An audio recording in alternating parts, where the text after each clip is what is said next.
Now,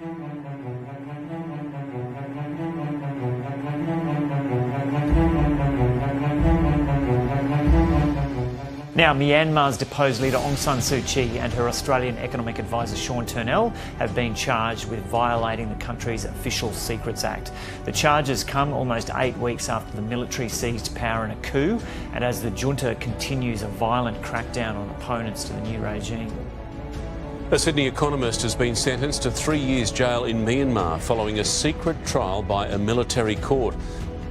In a rare olive branch, Myanmar's junta has announced it will release almost 6,000 prisoners.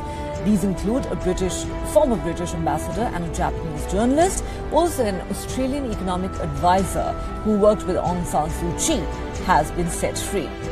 Well, Australian professor Turnell has touched down in Melbourne after nearly 2 years behind bars in a Myanmar prison.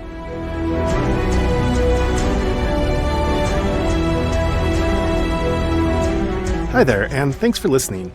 If you're enjoying our podcast and have a recommendation about someone you think that we should have on to share their voice and journey with the world, by all means, let us know.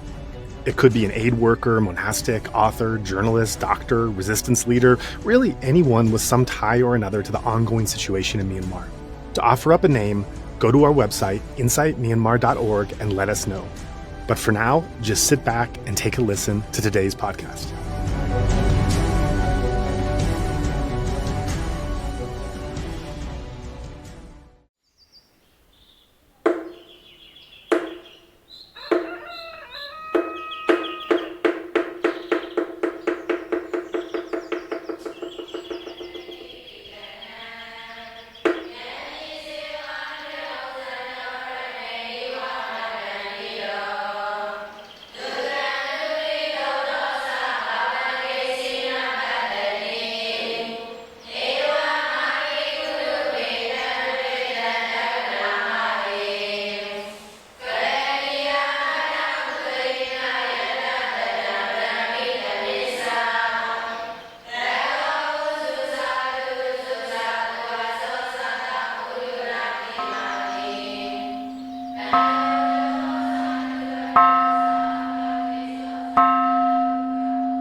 We're back with another interview here with Turnell. We talked to him on a previous episode. The focus was more on his economic background and looking at the Myanmar economy, history, as well as the current conditions. This interview is going to be more focused on his personal story and also talking about some of the details that he shares in his new book, An Unlikely Prisoner, How an Eternal Optimist Found Hope in Myanmar's most notorious jail. So, Sean, thanks so much for taking time to come back and talk with us and share your story beyond the economics. No, thanks, mate. It's an absolute pleasure to be on Inside Myanmar. Thank you. So I want to start, as this is more of an interview of your personal story and trajectory. You note in the book how you've had a passion for the Myanmar economy and for Myanmar itself for 30 years, 3 decades. So tell us how that started. Oh, well, totally accidentally, mate, which is very often the way, I guess. So I was living in a share household while I was doing my PhD, 3 decades ago. And one of the people who was in the house, this wonderful young woman called Tinza Lewin, her family had come out to Australia about a decade earlier, and Tinza was full of stories about Burma, Myanmar, and was connected to the democracy movement and all that. So gradually through Tinza, I actually got to interact with the democracy movement. And of course, by then I was an economist. I was working at Australia's central bank. So I started to help out on some economic stuff. And then just gradually, little by little, I just got pulled deeper and deeper into the Myanmar universe. Yeah, that can certainly happen with those of us who become involved in the country and hooked on any matter of things in the culture. You became an author and you wrote Fiery Dragons. Can you tell us a bit about the background of that book and the research that led to it? Yeah, absolutely. So I started working on contemporary things and again, sort of trying to help the democracy movement on economic matters and critiquing just the terrible things that the military was doing and had done. to the economy. But it drew me in further, as it does, but particularly into Myanmar's history, because so many of the economic problems had very deep historical roots going back into the colonial era and then back even before then. So Fiery Dragons really reflected that. It's simultaneously a critique of the economy as it existed in the early 2000s, but it required me to go deep into Burmese history, and that's really where I fell in love with the place, because it was an extraordinary story. I mean, it sounds, extremely unlikely that a history of, monetary and banking systems in Burma could be exciting and all that, but it was. It's an incredible story which summarizes so much else about the country. So it took nearly 10 years to write that book, but it was a real labor of love. It took me all over the world to archives, just about all over the place, and then finally, of course, to Myanmar itself. So, yeah, in many ways, I think Fiery Dragons was my deep immersion into the country, but it was sort of fulfillment of something I've long believed, which is that economics, to be done properly, needs to be rooted in national institutions or an understanding of those institutions, which in turn requires knowledge of history and culture and all the aspects that actually make for a modern economy. I've actually been an economist who has long been critical of the narrowness of my own discipline as economics has got narrower and narrower and more mathematical. To me, it's sort of lost the plot. So in many ways, Fiery Dragons was a reflection of that. To really understand the economy, you've got to understand so much else. Mm-hmm, right. And you say that in the process of researching this book, which took a full decade, through the process of that research, you developed a love, a deep connection and interest in the country, people, history, society. What was it that grabbed you from that research and had that real human pull from the initial approach of economics and then finding something much deeper, perhaps unexpected? What was that? I think the unexpected, right, was the incredible generosity of Burmese people. Mm-hmm. Initially amongst the diaspora, but then when I finally got to go to the country, in the country itself, the enthusiasm, to some extent, some negative stuff as well, in an identification of how much the country's political system had fallen short into giving the people what they needed and what they deserved. So, so part of the passion, mate, was in some ways, as I say, sort of almost a negative motivation. It came from a sense of frustration, a sense of anger that these wonderful people who I was interacting with were just not given the opportunities that someone like me from Australia could enjoy. And yet, these people were just, as I say, incredibly generous, incredibly smart and savvy, and just things should have been better for them. So, so it was a sort of real mix of emotions, I think. That's interesting. I think a lot of people that come to spend extended time in Myanmar walk away with that extraordinary feeling of just untapped potential, of hunger for opportunity, of a moment to excel. That I think when you're not touching the ground, so to speak, it's there could be a bias towards developed and undeveloped countries. But for those that have spent time there, there's just this hunger and thirst. And I'll never forget what one podcast guest said to me early on after the coup. A Burmese and a young Burmese who had become an entrepreneur during the transition period. And he just described that his metaphor was that the transition was our moment in the sun. We had been denied the sun for so long, and we knew it was out there. And we just had these few years where we finally got to have the sun and show what we could do with it. And we just wouldn't let that be taken away from us. And it was just so tragic, yet also an accurate metaphor for thinking about this long denial of this opportunity and untapped potential, and just this, as he described it, I'd never forget, this moment in the sun where they finally got to have some sense of normalcy and climbing back up again that was tragically taken away, of course. It's a really powerful metaphor, mate, isn't it? And really does capture that moment, which, it turned out to be all too brief. And so I understand that based on your book, that Aung San Suu Kyi had read the book and become interested, and that's what led to your introduction with her. So describe how you came into her orbit and how she was interested in your economic background. Yeah, so again, all sort of pretty accidental in a way. Many of the documents that I was writing, critiquing the military's economic policies, made their way to her. So she had some awareness of who I was. Then I started doing some economic analysis for the BBC Burmese service, and she was able to listen to that during that period, one of those periods when she was under house arrest. And then later, actually, the BBC Burmese service, and again, it seems impossible to imagine, even now as I think about it, but they serialized much of Fiery Dragons. And so she was able to listen to that and identified so many episodes in that as, fitting her own personal experience. I would mention names and institutions long forgotten, and she remembered them and thought, oh, wow, somebody's actually written about this. So gradually just sort of, increasing ties. We started a correspondence. And then in that, what we'd hoped, of course, not turn out to be so, what we thought the final time she was released from house arrest, I went over and saw her and we established a rapport and so on. But initially it came through that analytical work and through the broadcast of the BBC Burmese service. Right. So you met her through that and then became an advisor, spent a long time by her side and developed a relationship with her. So talk a bit about beyond the headlines, beyond the things that many of us might think we know about this iconic person.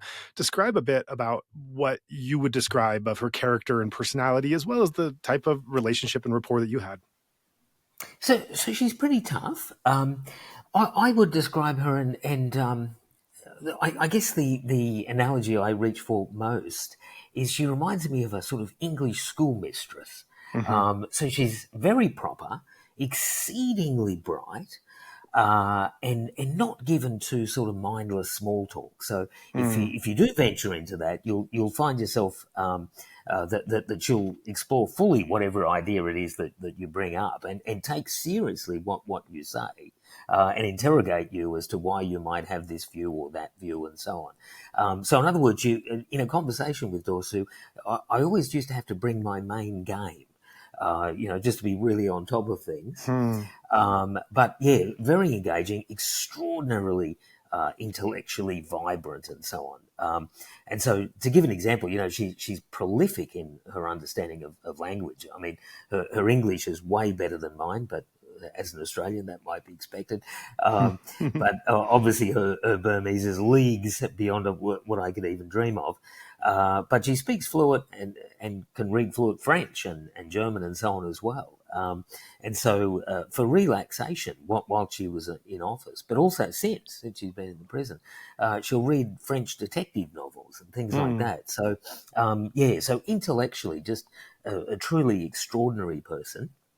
But very tough, and this is what I guess even before her own proclamations to this end, I always knew that she was a politician. I always knew that she was pragmatic, and that she was someone who could roll with the tough times. So to that extent, I think and this became I guess widespread soon after that.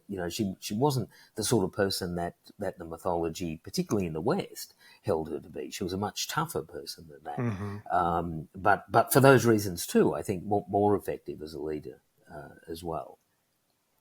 One thing I've always wondered about is just the amount of time she spent in house arrest and isolation, having some access to the outside world, but limited and certainly not in interactive social ways. And for anyone, I think, to go through that number of years, that much time passing in the world, in your country, society, technology, even your family, when you come out, it is a different world than when you left.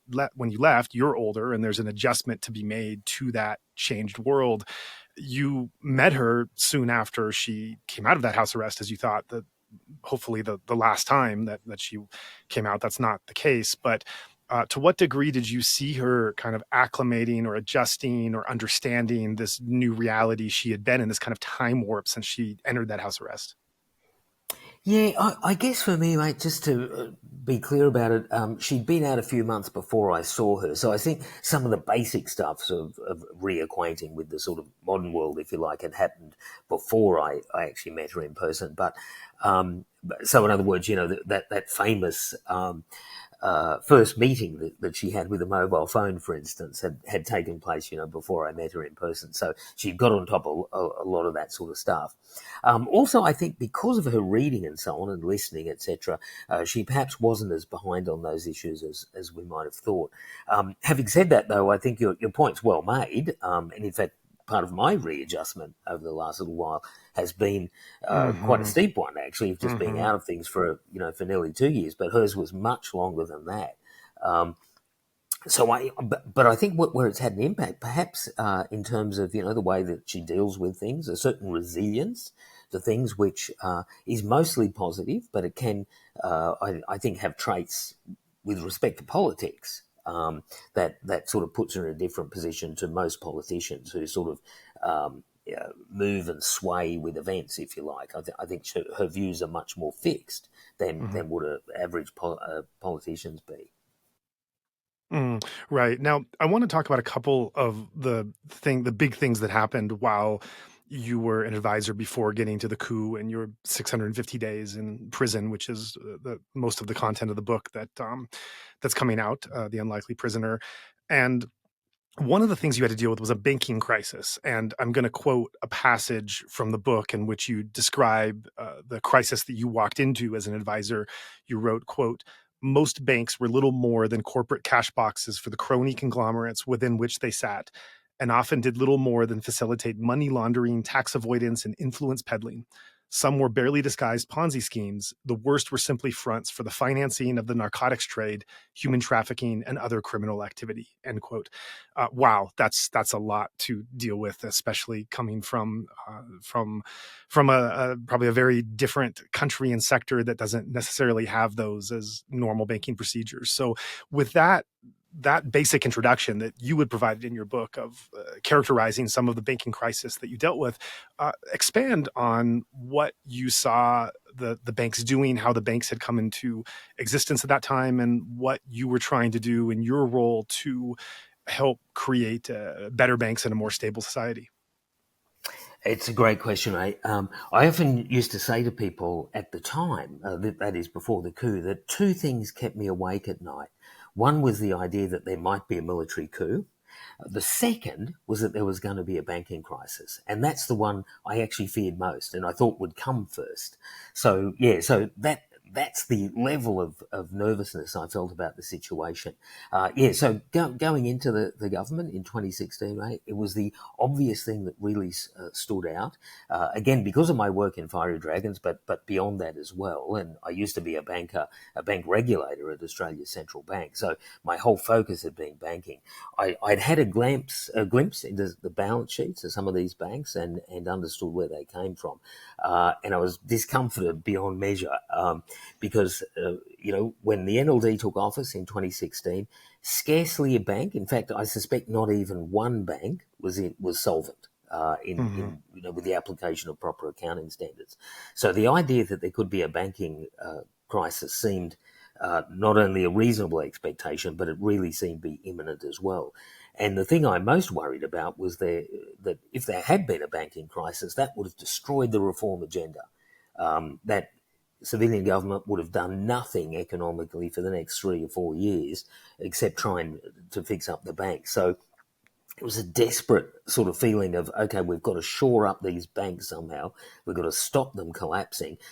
We've got to get them into a safe port. But at the same time, we need to clean them up. So in many ways, right, there's two conflicting objectives going on here. They were very often criminal entities.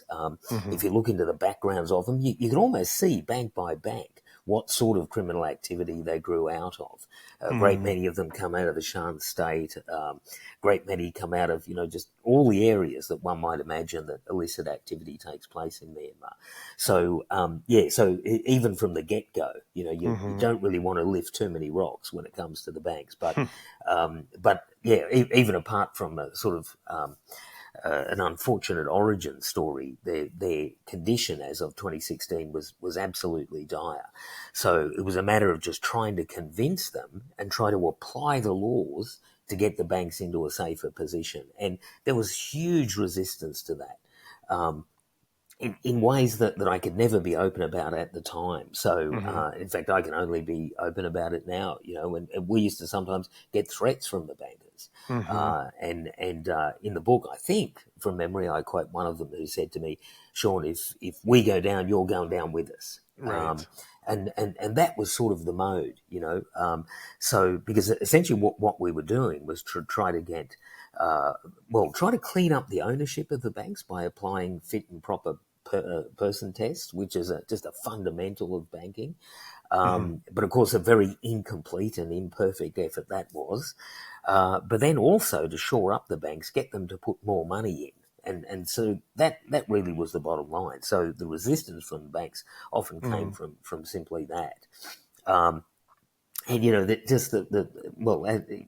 As you mentioned in that quote, most of the banks were simply distributing money as a way of peddling influence. And that was sort of intra-crony, if you like.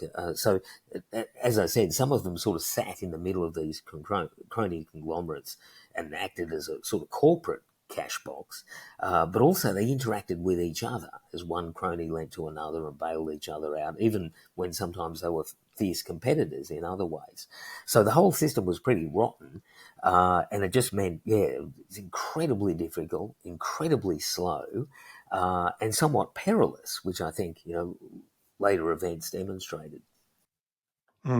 Yeah, right. I have so many follow-up questions on that. I'm going to table my questions because I know that we're going to get to some of the economic matters later in another interview, but I wanted to just touch on that because it is part of your story, your involvement in this, and beyond the financial story of this is your own personal involvement, being told by powerful people behind the banks that you're personally going to go down if you're going ahead with some of these regulations. That is quite terrifying to hear. The other thing that you mention in your recent book that also marked your time as an advisor is the Rohingya crisis. And I want to read another passage from your book in which you describe what it was like being involved as this was taking shape. You write, quote, "As it turned out, the worst damage to the reform process of the NLD era came via the genocidal atrocities being committed by Myanmar's military in the country's Rakhine state and other places. These brutalities, coupled with the government's own missteps in responding to them, severely undermined international support for the economic reforms that, in my estimation, provided one of the few plausible avenues to the emergence of something better." End quote. And that is an analysis that definitely fits with what many people have said is how the Rohingya crisis derailed the transition, the NLD itself. I think your perspective is something a bit unique because you were actually advising a government that was, you can't say completely responsible because the military was, of course, leading it, but was definitely not innocent or the opposition either. So, and as this crisis was emerging, I also want to emphasize we didn't know everything then that we know now. And so you're learning things in real time, but what was it like for you as you were an economic advisor and this crisis and what's now a genocide started to emerge and your understanding of what was happening started to develop as being a part of that government at the time? Yeah, it was just a growing horror, I would say, mate. Nothing undermined things more than that at every level. The actual mechanics of reform, but even at a personal level, as I explained earlier, in terms of my origin story with respect to Myanmar, I'd got into Myanmar work in order to try and do the right thing and morally and in all sorts of ways. So to be caught up in something like this was horrifying beyond belief and immensely challenging about what to do. So I'm over there, and of course, as we all know, I mean, terrible atrocities against the Rohingya go way back, certainly to 2012, but, back further into history, and there's any number of just terrible things done in Myanmar. But obviously the Rohingya thing became this, much more significant issue during the term of the NLD government, and it was a horrifying moment, to be there and just to think, well, okay, what do I do here? What is my responsibility? A few times I thought, look, do I go? Do I just leave and go back to Australia? And I thought, well, okay, I've got to try and help this if I can, in a couple of ways. I think one of the ways was to get the message across to the government that this was a really serious issue and that the international community took it very seriously. Because I think, many people who know Myanmar will know that it's a place where sometimes shields itself from international opinion, and even, very good, well-minded people will sometimes hide away, in a sense, from the implications of what might be going on in the rest of the world. So one of the challenges I had was to make sure that the seriousness to which the rest of the world took the issue was understood. That was number one. The second one was to think about within my area of expertise, and here I had to be appropriately modest and think, well, what can I do? And the first understanding I had was that I didn't know enough. I'd spent a lot of time in Myanmar, had lots of Myanmar friends, and studied as much of the country as I could, but my knowledge was severely limited in so many ways. So I had to be realistic about what I could do, and for me, it's obviously the economics of it. And I thought, well, okay, is there any economic way that we can make things better? How can that have an input? But at the same time, not overstep there either, because it's again a tradition amongst economists to be somewhat imperialist in their understandings of their own discipline, and burst into areas in which economics, to be honest, has really no place, or a very secondary place. So I had to be modest in all sorts of dimensions, both to my understanding and also the limits of what economics could do, if you like, in that situation. But those were the tasks that I set myself. So I was absolutely full on again and again and again at bringing up the Rohingya issue in personal meetings with Dorsu, with other ministers, with the other reformers, and so on. But the second thing was to come up with ideas about on the economic side. And those ideas, again, were sort of both positive and negative. On the positive side, was there anything that we could do to make the situation better? Were there structural economic reforms that could help the situation and not discriminate, essentially, between different groups? But then on the negative side as well, was there any way that we could inhibit the military's activities? And that, I suppose, is the thing that I've never been able to talk before, except I do briefly in the book, was that I did come up with a plan of sanctioning the military from inside, understanding the financial interests of various military officers involved in Rakhine. And so I wrote a memorandum of how we might do that.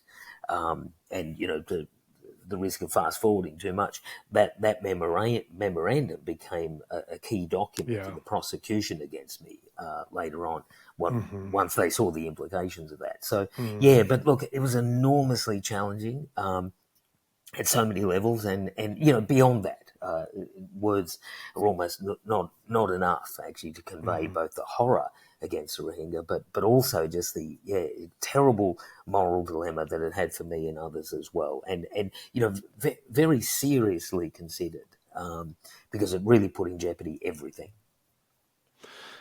Thanks for that. And before we move on to your eventual incarceration, as you know, we did take some questions from our audience who knew that we were going to be speaking to you, and there's a couple questions on this topic that I think are quite powerful, quite tragic, even posing the question that I want to make sure their voice reaches you. The first question that came from an audience member, a Burmese audience member, is what is your thought on some of the foreigners' attitudes that the Burmese people now deserve all these atrocities being committed to them by the SAC because they denied the Rohingya genocide? Oh, well, obviously, mate, I reject that completely. Again, one of the things that couldn't really be that public at the time was the extent to which key members of the government, but particularly amongst the reform team, were absolutely horrified at everything going on with the Rohingya and all the other atrocities that the military were committing. Because, like me, but even more so, at much greater risk to themselves, they were in it to create something better. And so for them to be part of something that had become essentially so despoiled was deeply problematic. And so I mentioned my role here in this. Now, here I've got to be really careful, of course, because I don't want to endanger anyone. But just to say that the reformers more broadly were deeply involved in trying to make the situation better. So those efforts that I mentioned that I was involved in, some of the other reformers were involved in very, very strongly as well. So, so I got to witness that, it was not indifference at all that so many of the Burmese people who I know were just, it was at least as horrifying for them as it was for me. And they really did a lot of hard yards to try and make the situation better. The other thing to say, I suppose, just on that front too, we expected something like this. The actual form of it was perhaps a little bit unexpected, but the idea that the military would do something to try and bring the civilian government down and to tarnish the international reputation of Dorsu and the NLD and so on was something we absolutely expected. Which then sort of just adds to the frustration of how well the military pulled it off. Right. Yeah, that's tragic. And the question itself, the premise of the question itself is so tragic. I almost cry just reading it, just to think that anyone that any atrocity against anyone is justified. The follow-up question then, which is also asked by a Burmese listener and which also fits in well as a segue in where you left off, is if this was being anticipated and there was some thought that they would try to derail the government. This is me speaking to segue. And then the question itself is, why do you think that Aung San Suu Kyi stubbornly protected the military by refusing to plead guilty in the ICJ is the question. So, this whole issue is something obviously best put to her, and we're not going to be able to do that. My feeling of her strategy at the time was to appease the military and then to do stuff in the background as to try to get them to stop, basically. I think her reading of the situation was that she would be able to influence them and needed, in a sense, firstly to stop them undertaking a coup and to try and change them in various ways. Now, obviously, that calculation never turned out to be accurate. The sway that perhaps she might have felt that she had over the military was not really there. But I think that was her thinking. And I suppose that this relates to another thing which I mentioned earlier. I said that the two things that kept me awake at night was a banking crisis, but the other one was the idea of a military coup. And so I think we always have to factor that in whenever we're thinking about some of these political tactics, if you like, around this situation. And that is that there was an ever-present feeling every single day that I was in Naypyidaw from 2016 right through to the end, that the military were only sort of a hair trigger away. It was a constant. Every few weeks there would be a scare around Naypyidaw that there'd been a gathering of troops in a particular area and this was a sign of the coup, etc. So I think in that sort of febrile environment, I think a lot of the decisions made by people like Dorsu was made in that context about how do we stop this? How do we somehow really change the military's behaviour? Now, and in this area, I think there was some miscalculations very, very, very clearly. But to me, it was less a moral failure than it was just simply a tactical failure, and perhaps a misreading of just how far the military would be prepared to go. Right. So let's get to that military coup. And your book starts out with the moment the coup has taken place, your reaction to it, and then the hours and days that lead to your arrest. So for those of our listeners who haven't read the book, and we definitely encourage those who are listening to eventually seek it out, The Unlikely Prisoner, highly recommended to learn more about your personal story and how that intersects with the story of Myanmar these last couple of years. But for those who haven't read it, can you describe again, relay the circumstances around the arrest and also your reaction and when you were in Myanmar at the time when the coup took place?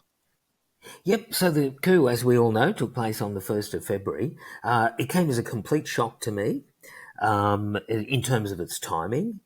because there'd been a lot of talk in the week leading into it, and I'm sure everyone will remember that.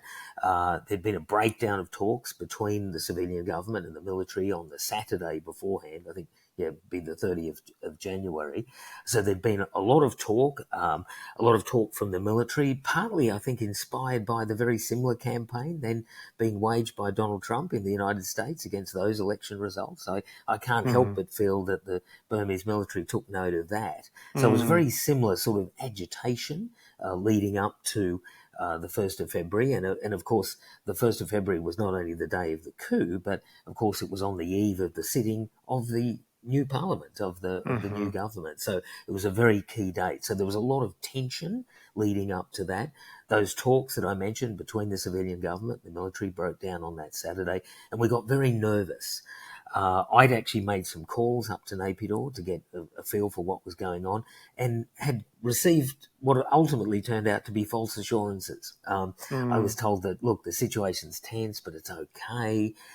Yes, there is reports of military units moving around the capital, but not to worry. These were just getting in place for the celebrations for the opening of the parliament on the 2nd of February. So I thought I was quite comforted by that. And then, of course, the coup took place in the early hours of 1st of February. I was alerted to it from the United States, funnily enough. I got a phone call at about 2 a.m. or something like that, just to say that it was on. Obviously, the world started crashing in from that moment. And then spent some nervous time. And I should add too, I was at that point in quarantine in a hotel in Yangon because I'd made a trip back to Australia and had come back to Myanmar, but forced to quarantine for a couple of weeks. So I was still in my quarantine hotel when the coup took place. Just started to worry about it. My first anxiety, of course, was for all of my friends and what was happening to Suu, what was happening to the ministers, all of my friends. And so spent the next day or two just getting reports of who was safe, who'd been arrested, who had gone out of the country, etc. And it was only a little time into it, really, that I started to think about my own situation. Because I think at first I had two false comforts, if you like. One was I thought that the coup might just end, it might just collapse. It's sort of hard to get into that headspace now, isn't it? But I'm sure you'll probably have a similar sort of story. Eh? Yeah, that, it wasn't at all clear that this was going to work. So I thought, okay, this is a period of terrible disruption, but it might all pass. But the second thing I thought, well, look, it doesn't make any sense for them to come after me. Because at that point they're trying to convince the rest of the world, right, that they're not madmen, that they're not going to engage in atrocities, etc. This was an internal problem, but manageable, and blah blah blah. So I thought, well, they're not likely to go after foreigners. So real false complacency, I think, for the first couple of days. Then I started getting word that no, the military are actually coming after me. And looking into things, using me as a basis of getting at some of my Burmese colleagues and things like that. So at that point I thought, okay, look, I've got to try and get out. But of course, again, this is COVID. So there's no flights coming in and out. The only flights coming in and out of Yangon are pre-arranged charter flights, emergency repositioning of workers and diplomats and things like that. And of course, all of those flights were full beforehand, but they're over full now, of course, as people are trying to get out because of the coup. So I couldn't get out. So I really just had to sit there. Tried to help some Burmese friends get out of the country. That was part of the job, if you like. But other than that, just sort of wait and see what the situation turned out to be. And we get up to the Saturday, the 6th of February, and I woke up at about 5 a.m. To stare at an email that told me that military intelligence had taken over the hotel, that a security camera was focused on my door, and that if I could, it was time to get out. But of course, by then it was much too late. So by the time I sort of, very nervously packed my bag, rang the Australian ambassador to tell her what the situation was, went down into the lobby to check out, making careful to pay my bill. And then as I'm doing that, I could just feel the police, the military intelligence guys all coming in behind me, and they basically arrested me from that moment. Yeah, and one of the images that stands out in your book is you describe as you're being hauled away by the military intelligence. The workers of the hotel almost have like a farewell party and almost an apology and a shame that this is happening. That's just a color and a feel for Myanmar society that you're giving in this context of being arrested. Maybe even some of the people that are charged with arresting you feel that as well, and certainly the hotel where you're staying. Sure. Yeah, no, look, a really great point and a great moment. And it reflects something that you said a little while ago about how tragic it would be for the rest of the world not to have sympathy with the Burmese people because of the Rohingya crisis and so on. Because to me, this was the first illustration in this extreme situation of the incredible courage and compassion of the Burmese people. I was to experience that again and again in profound ways over the next 650 days. But the first sign of it was the way that they just lined the driveway. And this is in the full view of military intelligence and police. Some of them are crying. Some have got hand over their hearts. Some are giving the three-fingered salute. That's amazing. It was just extraordinary. And as I say, it was the first amongst many demonstrations of just, the incredible courage and compassion of the people of Myanmar. So, so it's a great thing to highlight. And it was one of the things I really wanted to get into the book because, I just had so many episodes of just courageous, compassionate acts that saved my life. And that was the first of them. So so this is such a tragic moment of being taken away and the response of those that you described as you're physically leaving, and you have your electronic devices taken from you. For the next 2 months, you're held in what you call the box. So tell us about that experience. Yeah, so easily the worst experience was the first 2 months. So I was taken away from the hotels, briefly processed at a police station, Tumway police station, and then around midnight taken to the headquarters of CID, which just sits outside the walls of Insane Prison. And I remember that awful journey through the empty streets of Yangon, with horror. My hair stands on end just thinking about it now.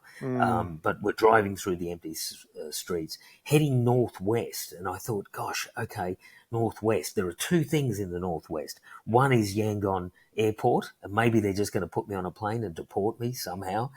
The other thing is Insane Prison. And I'm just praying as the van's going along, and I've got handcuffs on and everything, and just thinking, please don't let it be Insane Prison. It turned out not technically to be the prison, but CID headquarters just outside it. And I was pushed into this thing that, and as you rightly described, mate, I call the box throughout the book. Just a tiny little room, no windows except a tiny sort of slit window through which the police outside could view me inside. But very small, like one of those small shipping containers, those 20-foot equivalent units. Nothing in it, concrete floor, sort of faux wood panelling walls. The only thing in it was a steel chair bolted to the concrete in the centre of the room, and attached to that chair were lengths of chain and ankle and wrist manacles.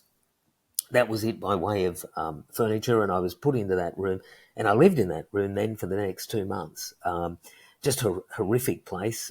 It was obviously hard to sleep there. It was hard really to live there. I mean, it was just claustrophobic to the max. It was exceedingly hot. There was like a fan up on one of the walls, but of course, as everyone knows, with all the power blackouts in Yangon, the fan would often stop working. Just a absolutely horrifying place. I was completely isolated there, no contact with the embassy, no contact with anyone. The only people who came in and who I did have contact with were the interrogators. And the interrogators would come in at any time of the day. But above all, they loved coming in the middle of the night, 2, 3 a.m. and things like that. So even when, you sort of huddle on the floor trying to sleep, but always in your mind was that you're going to be woken up at any point by these guys. Just a really horrifying experience. And of course, the psychological tension is just building all the time, particularly because at first the interrogators didn't seem to ask anything sensible. It was all just to try and, I think, just discombobulate me and make me nervous, reduce my morale and all the rest of it, and make me, perhaps easier to interrogate later. So yeah, just an awful experience, and just went for 2 months, and called upon sort of all my resources to survive. But one of the things that does impact your morale in a positive way, maybe the only thing that you describe in that part, which really stands out to me, another bit of this imagery, is the sound of pots and pans being banged, I think at 8 o'clock at night or 6 p.m., whenever it was during that period. And I just can't imagine that sense of like solidarity and community and support just in hearing that noise and those kind of circumstances must have brought to you. Oh, absolutely, mate. You're totally right. It was with real joy that I felt that. So even as bad as my situation was, I got such a lift from hearing that. I would also hear the demonstrators walking past the prison, and shouting things out. And it reached a sort of crescendo, and it made the people, in fact, it's a great question, because I haven't really thought about this until this moment right now. I remember the looks on the faces of the interrogators, and they were suddenly nervous. It was a great moment, that they were sort of all powerful in this little world inside the box, but coming into this little world in which they had all the power was just a real moment where they thought, oh, okay, maybe we're not in charge. Wow.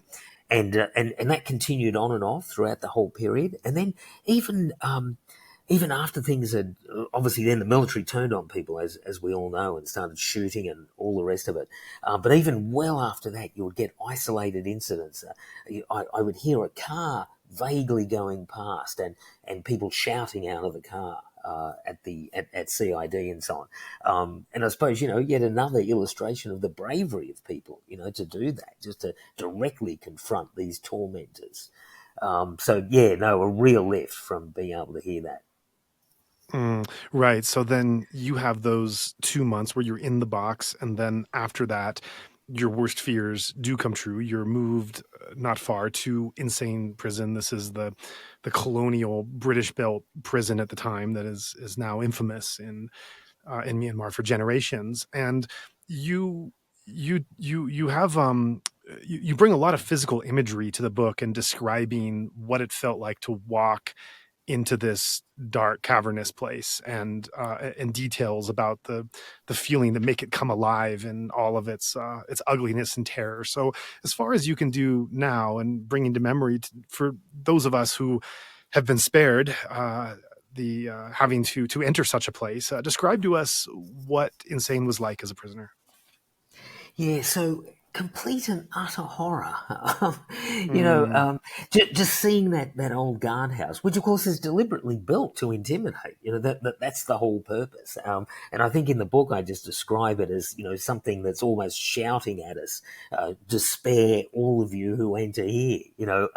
But it's very medieval looking. It's built in the 19th century, of course. But the big old gnarled door just reminded me so much of a sort of castle you would see out of the Lord of the Rings films, or medieval dramas. This just enormous old pitted wooden door, but so big that it was hardly ever opened, but a small door to allow the passage of human beings, and me being one of them. And of course I'm all chained up, etc., as I'm having to step over the lip of this small door into the guardhouse. But yeah, absolutely medieval is the sort of descriptor I'm going for. And even, so not just the physicality of the guardhouse itself and the door, but all the accoutrements, even the handcuffs, that they weren't the modern sort of handcuffs that police forces use around the world. They're the old iron chains.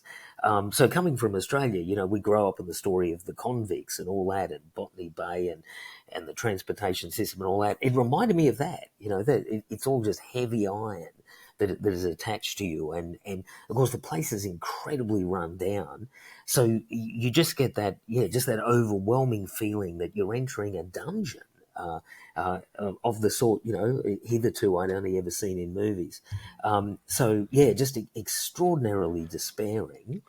all sorts of emotions come to you as well, even a sense of shame. You know, I'd been a person who never even received a parking ticket. I mean, you know, to talk about someone who led a sort of blameless, boring life as an academic. I mean, I was the sort of guy who, you know, sat at the front of the class taking notes and you know, I just avoided trouble my entire life. And the idea of being dragged in chains through the doors of this horrifying prison in Southeast Asia was, you know, just beyond unbelievable. So, but it did mean a certain mental disassociation with what was happening as well. So in the book I describe at simultaneously sort of being aware of the horror around me, but also as if I was viewing it.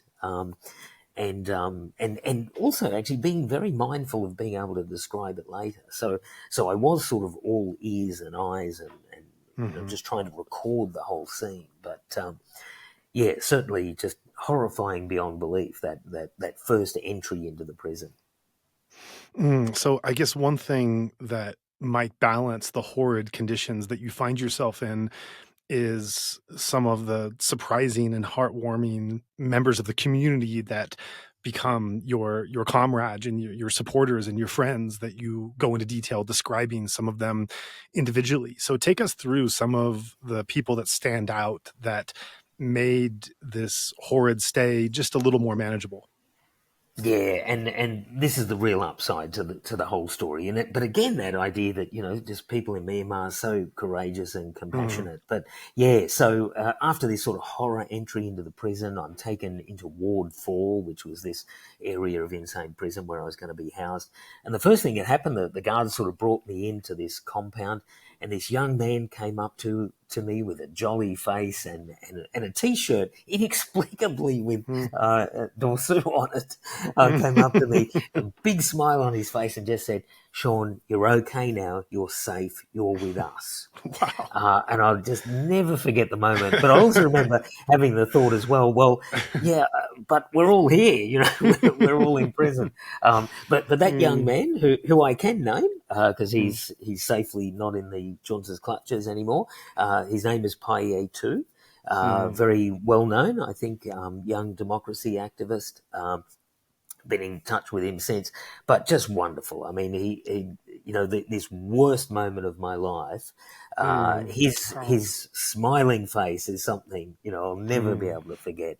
But so many others as well. I mean, there was a huge crowd of them came to help me. One particular man to highlight at this point as well, in that it's both a great story, a wonderful story of generosity and compassion and so on, but also with a tragic ending, is Kin Mong Shui, Muslim Burmese guy who lived all his life in Yangon, extraordinary person, a dominant personality, someone that the prison guards were frightened of. And I think more than anything, it wasn't really his physicality or anything, but he had just moral authority. And I think tragically that would be his undoing, because the guards, I think, simultaneously disliked him for that, but they also feared him, and so I think he was marked out. But he did so much for me at a practical level. He was one of the leaders at sort of clearing this cell up. I was put into this dreadful cell that was, you know, filth personified, a century of it, this awful place, and he sort of led the charge with Paye too and some of the others at just sort of fixing it up and making it habitable for me, and then I would join him for meals and things like that, and we would chat about everything. Yeah, marvelous character, but yeah, so both of those stand out, but actually all of them were great to me. You know, again, which is why I'm just lost in gratitude to so many people in Myanmar, and mostly they were political prisoners, and mostly they were young. They were the people there under Section 505. That's the majority of them. But where I'm going on this is that I don't want to leave out just the normal criminal prisoners as well. There were some of those, and they were also incredibly generous to me and caring, and Yeah, I can't really say enough, but it also, highlights the extraordinary incongruity of the moment. Because again, I'm this mild-mannered academic guy of, no esteem particularly or anything, and here I am, mixing it with people who were in prison for all sorts of offences, but including international narcotics trafficking. Mm. There were a few murderers, there were forgers, there were all sorts of people. Most of whom, there's only one exception actually. The rest of them were all incredibly supportive. The exception, I assume, being Aung San Suu Kyi. He was the assassin of Ko Ni, the advisor to Aung San Suu Kyi that you reference had it in for you.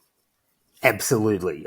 So I'm glad you queued me up for that, mate. That's right. So at first I didn't know who he was because I couldn't remember what he looked like. And all I noticed was that there was this prisoner who was in this same ward with all these wonderful people, and he would sort of scowl at me and just sort of project hostility. And I thought, who is this guy? What has he got against me? And Kim Mong Shui, who I always knew by his Muslim name of Jacob.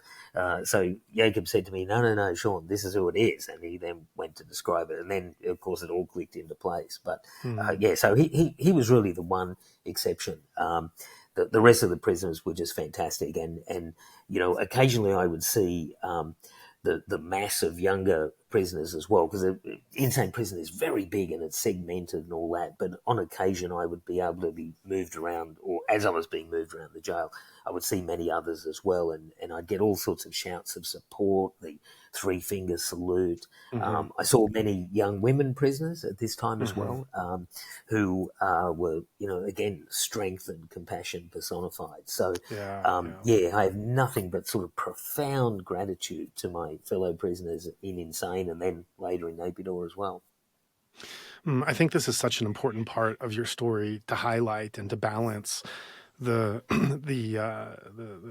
darker and more tragic parts of what we all know has been going on the last couple of years. But as I listen to this, also, I'm struck by this thought that I didn't have until this moment, which is that as beautiful and wonderful as it is that these that many of these prisoners are befriending you and supporting you in all these ways, there's also this kind of sad part of that story as well, in the sense that you're a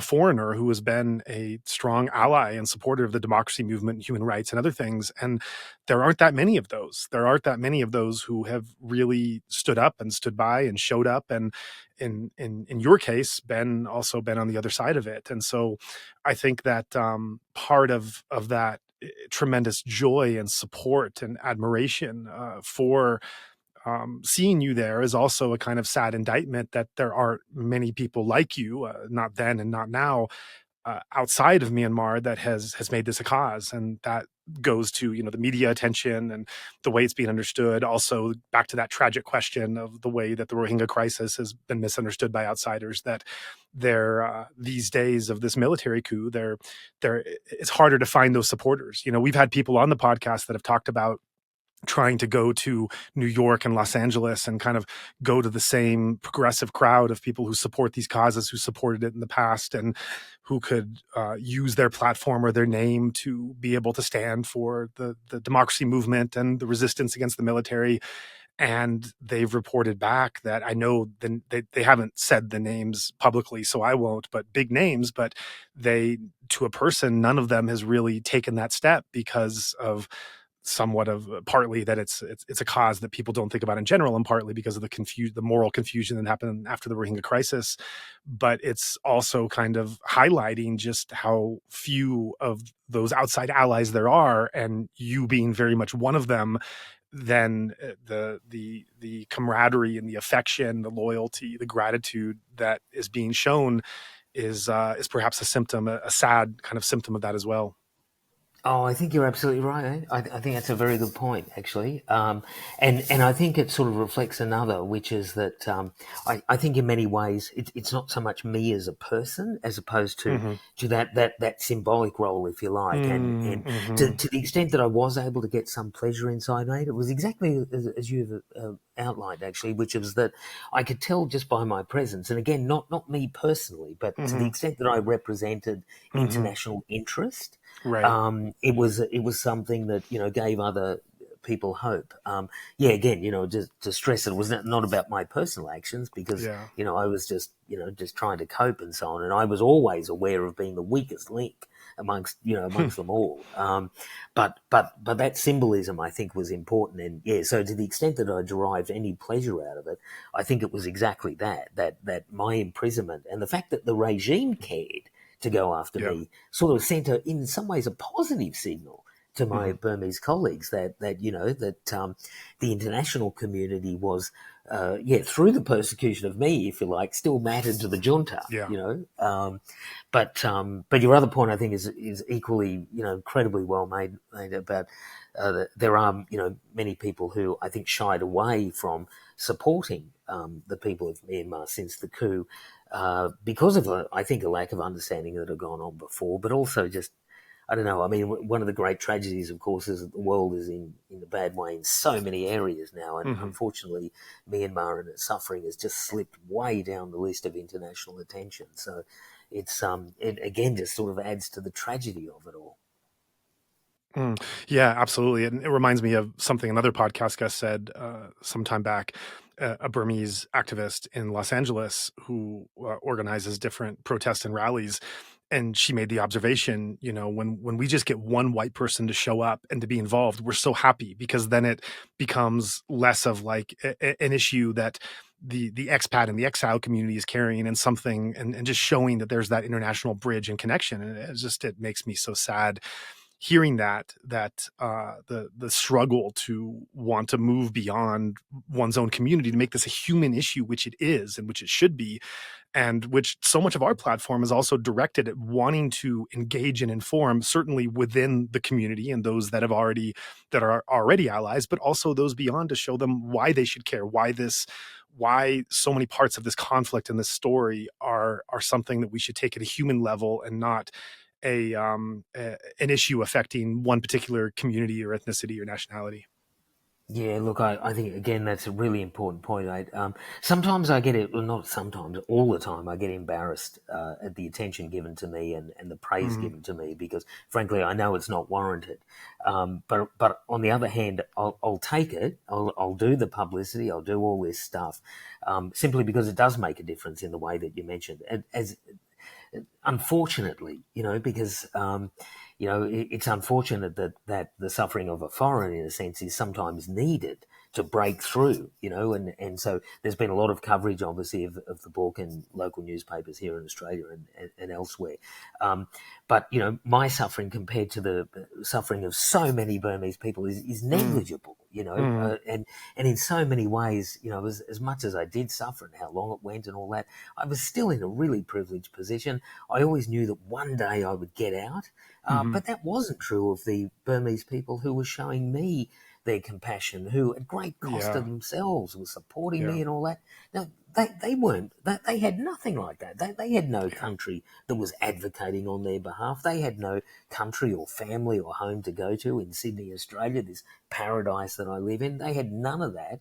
And yet they showed the compassion and courage that they did in helping me, you know. So it's just amazing. So, yeah, as uncomfortable as I sometimes get at some of the attention of being a foreigner in this situation, I've sort of, you know, if you like, come to accept it in part of a greater good. But it is an uncomfortable reminder, and I remind myself of it, you know, almost every minute that you know, wow, my situation was just so much better than so many people. And that segues to my next question. There's a line in your book where you say, quote, "How to survive all of this, how to stay sane, how to not succumb to despair," end quote.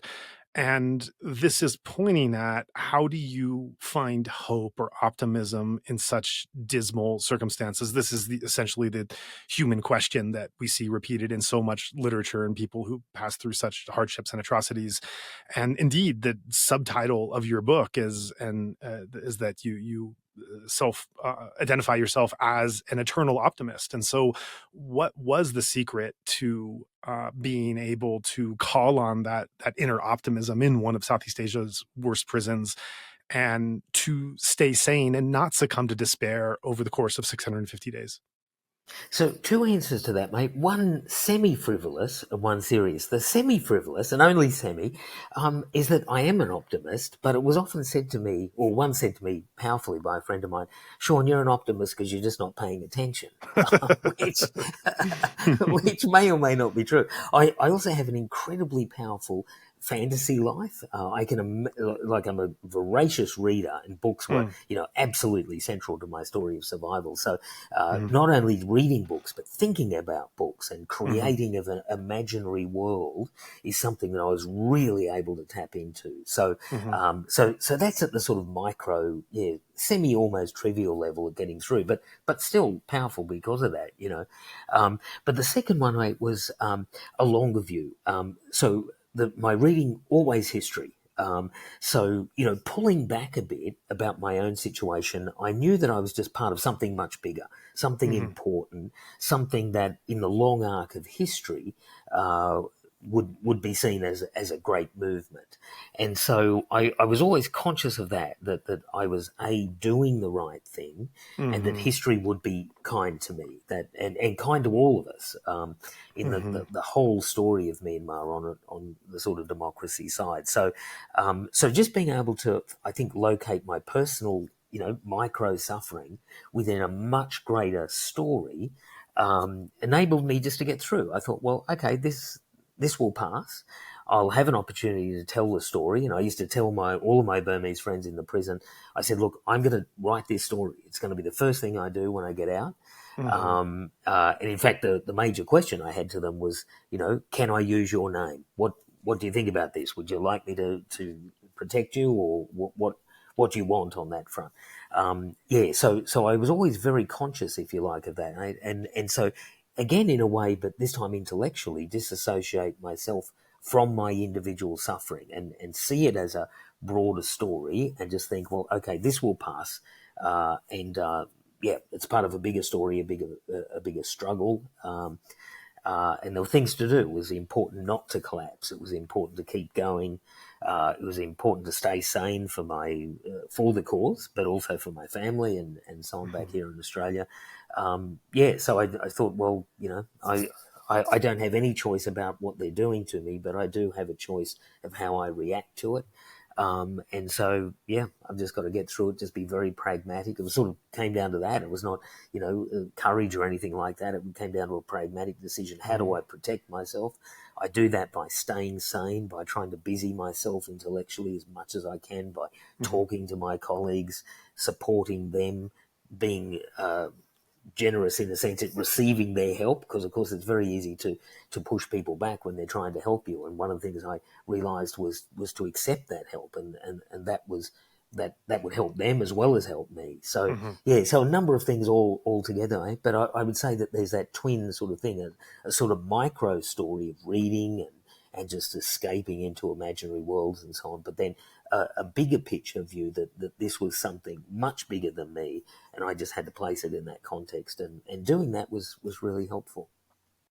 Yeah, that's really powerful. And speaking to the importance of keeping morale, I mean, just the sense that you're on the right side of history, and the motivation, the encouragement that can give you to overcome gargantuan obstacles, knowing that that this is all part of a process, a long process of seeing through a better world, and the confidence of being on that side. That's a really profound thing to speak to. You referenced the books, and I also want to bring that up because you do spend a lot of your book talking about the hunger you have for books, the difficulty in accessing them, the joy in having them, the fear in having them removed, and the insatiable appetite to want them. And so I think for people who haven't been in that kind of isolation, much less the physical hardships and the extent of time that you spent there, it might be harder. And for those of us who are living in the modern world and just have endless distractions at every single moment, where we have 500,000 things we can do at any time, and from streaming to games to music to books and everything, I think that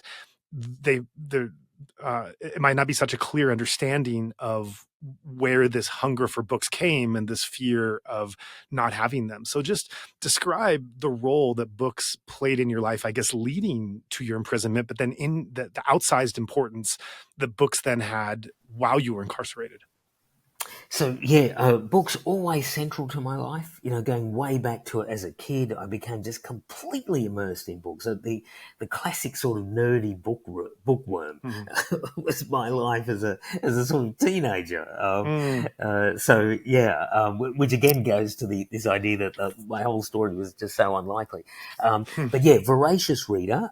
But also, you know, speaking against myself, I'm totally caught up in iPads and iPhones and you know, streaming and all the rest of it. So to be suddenly denied all of that. So from that moment of the arrest and placement in the box, I had nothing, zero, not a single thing to read, except actually there were some old newspapers that I carried in with me, but essentially, you know, nothing. And to suddenly face that, concrete floored cell, even the walls and the floor had nothing to interest you, you know. And so to be completely, to have any sort of stimulation completely removed was absolutely horrifying. And it was funny too, because it was something that I've imagined in my life before about what would it be like if I didn't have anything to read. And I remember, you know, various times in my life thinking, well, that'll never really happen, so I don't really have to worry about it. But, you know, here I was, and I was exactly in that situation. So, yeah, the first 2 months I was allowed nothing at all. Then finally books started to come to me. But as you identified, it was always uncertain, always fragile. The idea that I'd have books with me. So I got immense pleasure and support from having the books, but they were also a key vulnerability as well, because of course, if they could be removed, then, you know, I'd be in this awful place. But anyway, I just had to live with that. But the books started to arrive, and I then just read and read and read. Partly too, I think a little bit of a misguided thing about that probably we all have, right? About wasting time. And I remember thinking, you know, this awful situation. I'm not getting ahead. I'm not, you know, I'm not developing my mind. I don't know anymore, etc. So I think it was partly that, you know, motivations which were, you know, not so admirable at all. But the books started to arrive, and I read them voraciously. The books were selected by my wife and my family and friends to be the most supportive books imaginable. So sometimes they were complete escapism. So very early on, I got Lord of the Rings, for instance, which was just wonderful at taking one's mind from everything. But also lots and lots of stories of people in extraordinary situations where they had to survive. So I was getting a little bit of a boost all the time. Whatever book I came to, I would get this real boost from reading it and the experiences of other people. And again, I guess contextualizing my experience. You know, I mentioned that I could pull back and see the historical arc with which I was a place. And in a sense, the books are constantly reminding me of that. You know, that there are other people in much worse situations than me. They got through it. They told their story. They made it count. And so I think that coming to me all the time in my reading just helped, I think, an understanding that I had innately, but it's easily lost in a sense amongst all the, you know, day-to-day suffering.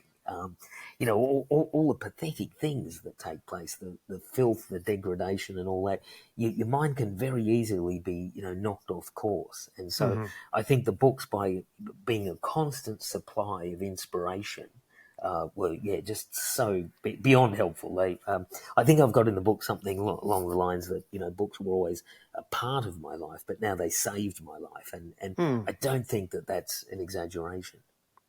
And in some cases, they were relevant. A couple of the books you reference, The Uncaged Sky was about an Australian prisoner in Iran, probably, and not too dissimilar experiences of you. And sometimes they allowed you to speak in code. You talk about reading Robert Hughes' book, The Fatal Shore, about Australia's penal colonies, and then referencing certain sites to the ambassador during a Zoom call that's basically speaking in code that is informing her about the conditions that you're in.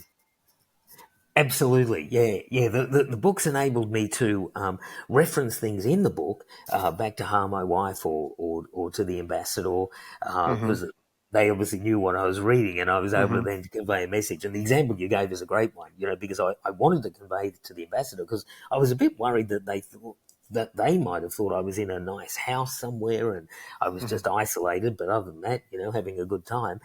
So I said to her that, my conditions were more Botany Bay than St. Helena. I wasn't Napoleon sort of whooping it up on St. Helena and having dinner parties or anything like that, but it really was Botany Bay. It was old iron chains and all the rest of it. Many similar examples to that. And you bring up actually a wonderful example in The Uncaged Sky by Kylie Moore Gilbert, who had been a political prisoner in Iran. And that book was great. I mean, it was great at a practical level, because it was written only, 3 years ago. So it was highly, highly relevant to my situation. And it sort of highlighted another funny thing about the books, actually, which is that it was very strange to see what the prison authorities would allow in and what they wouldn't allow in. So, for instance, they rejected a memoir of a cruise ship captain, which had been sent to me to sort of, something light. They rejected that, but they did allow The Uncaged Sky. They did allow George Orwell's 1984, which I think that one was probably the most surprising, again, given the history of Orwell in Burma. So, Yeah. so it sort of highlighted just, some very strange aspects to the selectivity of books allowed. And reading that part too, just reading your desire for books as a companion, I've spoken on this podcast to a number of Burmese political prisoners and have gone into some depth in terms of the meditation practice that they've taken up and the shape that practice takes within the cell walls. That is just a fascinating inner exploration. But it also, reading as someone as yourself who isn't coming from a Buddhist or meditative background with that to fall on as a Burmese prisoner would, even those that don't necessarily have a strong background, most of them have enough of a background to know about observing the breath or the abdomen or some concomitants of the mind or something from some of their background. And it reading the how you were getting through your time behind bars, it highlighted the many Burmese I've talked to that have used that time to fall back on an intensive meditation practice. I suppose in your case, if you ever wanted to learn meditation, I probably didn't have a teacher, but that probably would have been a time to with not much else to do to be curious about some observation. Absolutely. And this almost became a sub-theme, and an immense personal failing on my part. And as you just said, Buddhism, and then meditation, both associated with Buddhism and separate, were immensely important to just about all of the other prisoners except me. And I would get advice on it, and I would try, and just completely hopeless. I think I was way too impatient. I try, and my Burmese colleagues were incredibly patient with me about, how to go about things and incredibly helpful. I just couldn't do it. And, as I say, it really was a failing of me. And I really do think, as someone sort of conditioned by an ever-present iPhone and all the rest of it, being able to pull back was just something I found very, very difficult. But from my Burmese colleagues, immensely important. Couldn't stress it enough, I would say. And even people who, their whole life up until at that moment was very Western in a sense. A lot of them were the key economic reformers, and they pursued PhDs and masters, and sort of enveloped themselves in bond markets and stock markets and banking regulation and all this sort of stuff. They put that aside. And the principal survival strategy seemed to me, and by their own admission as well, was very much things like meditation and a deeper reflection on life, which, for me, I always had to externalize it. It's a really interesting point you bring up, because I think, for me, the books replaced that, if you like. But I don't think I had that inner grace, frankly, that I think my Burmese colleagues had. That's beautiful. That's really interesting to hear. I want to get to some of the daily rhythms of prison that you describe in the book. You just to throw some themes out there, and you could pick these up as you want to tell the story.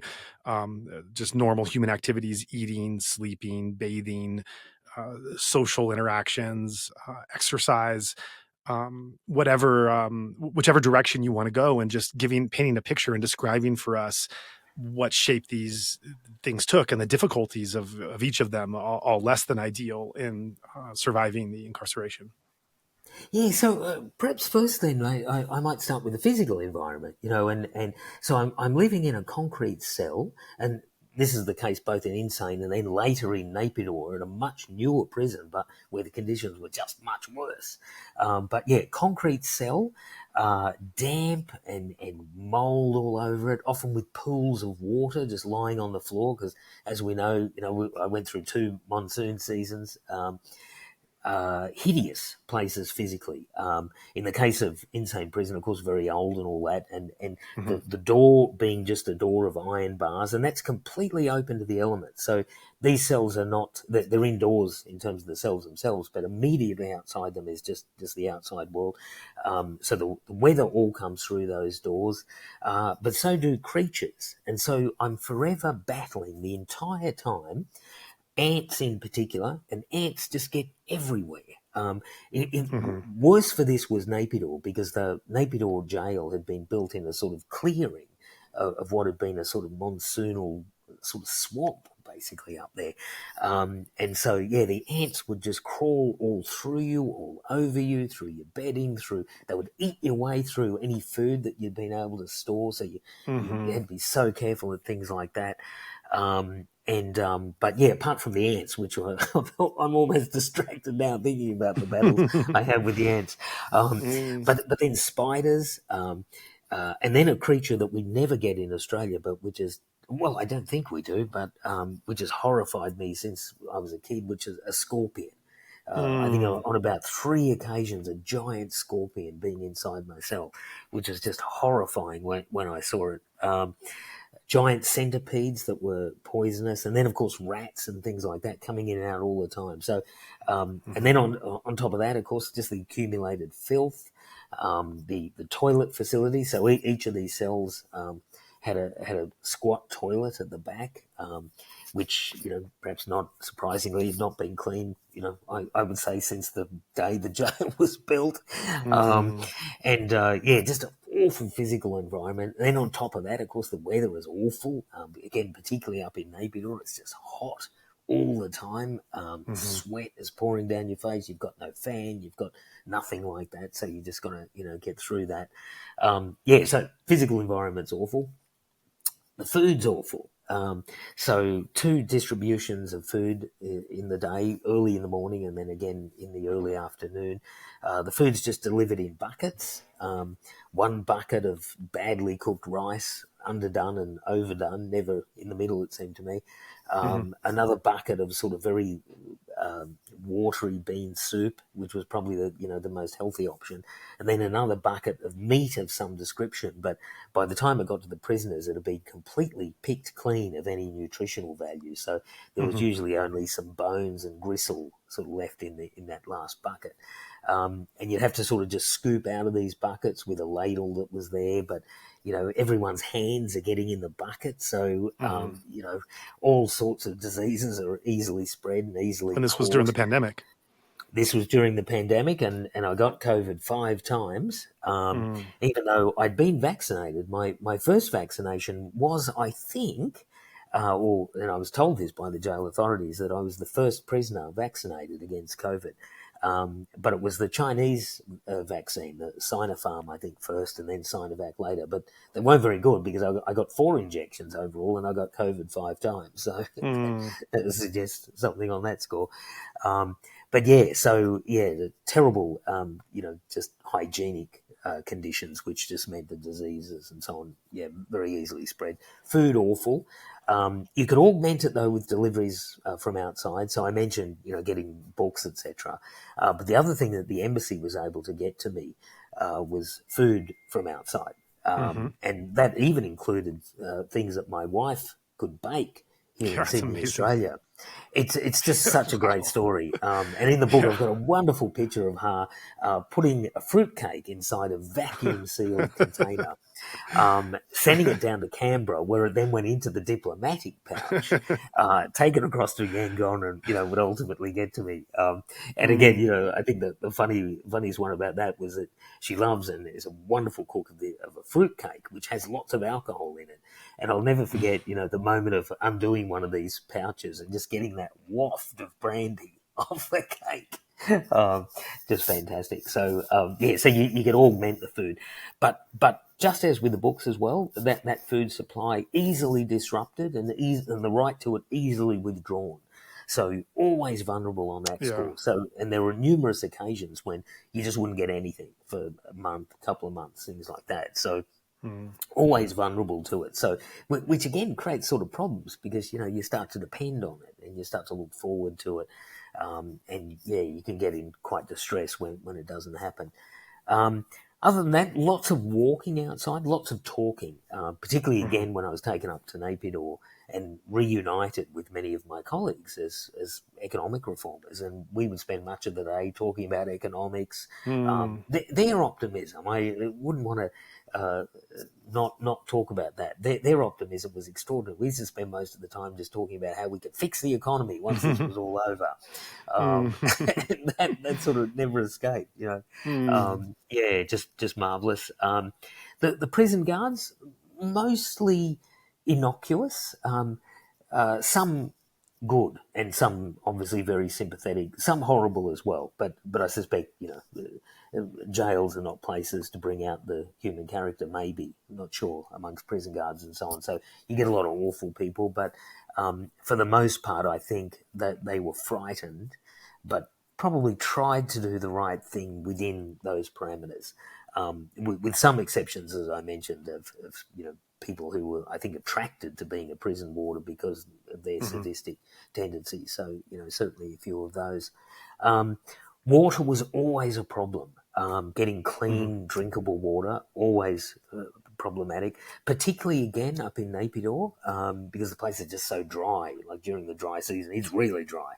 And so getting drinking water was difficult, and getting water to wash in was difficult as well. So just outside of the cells were these giant, big concrete, sort of almost like baths, but just to hold water in which you could scoop out of and just give yourself a scoop shower.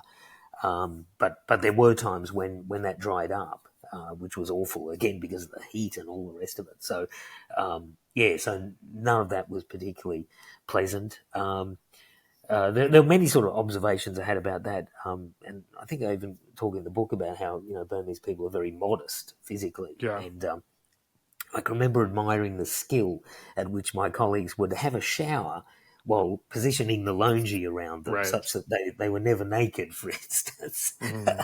It was quite interesting, and certainly a skill that I could never adopt properly. So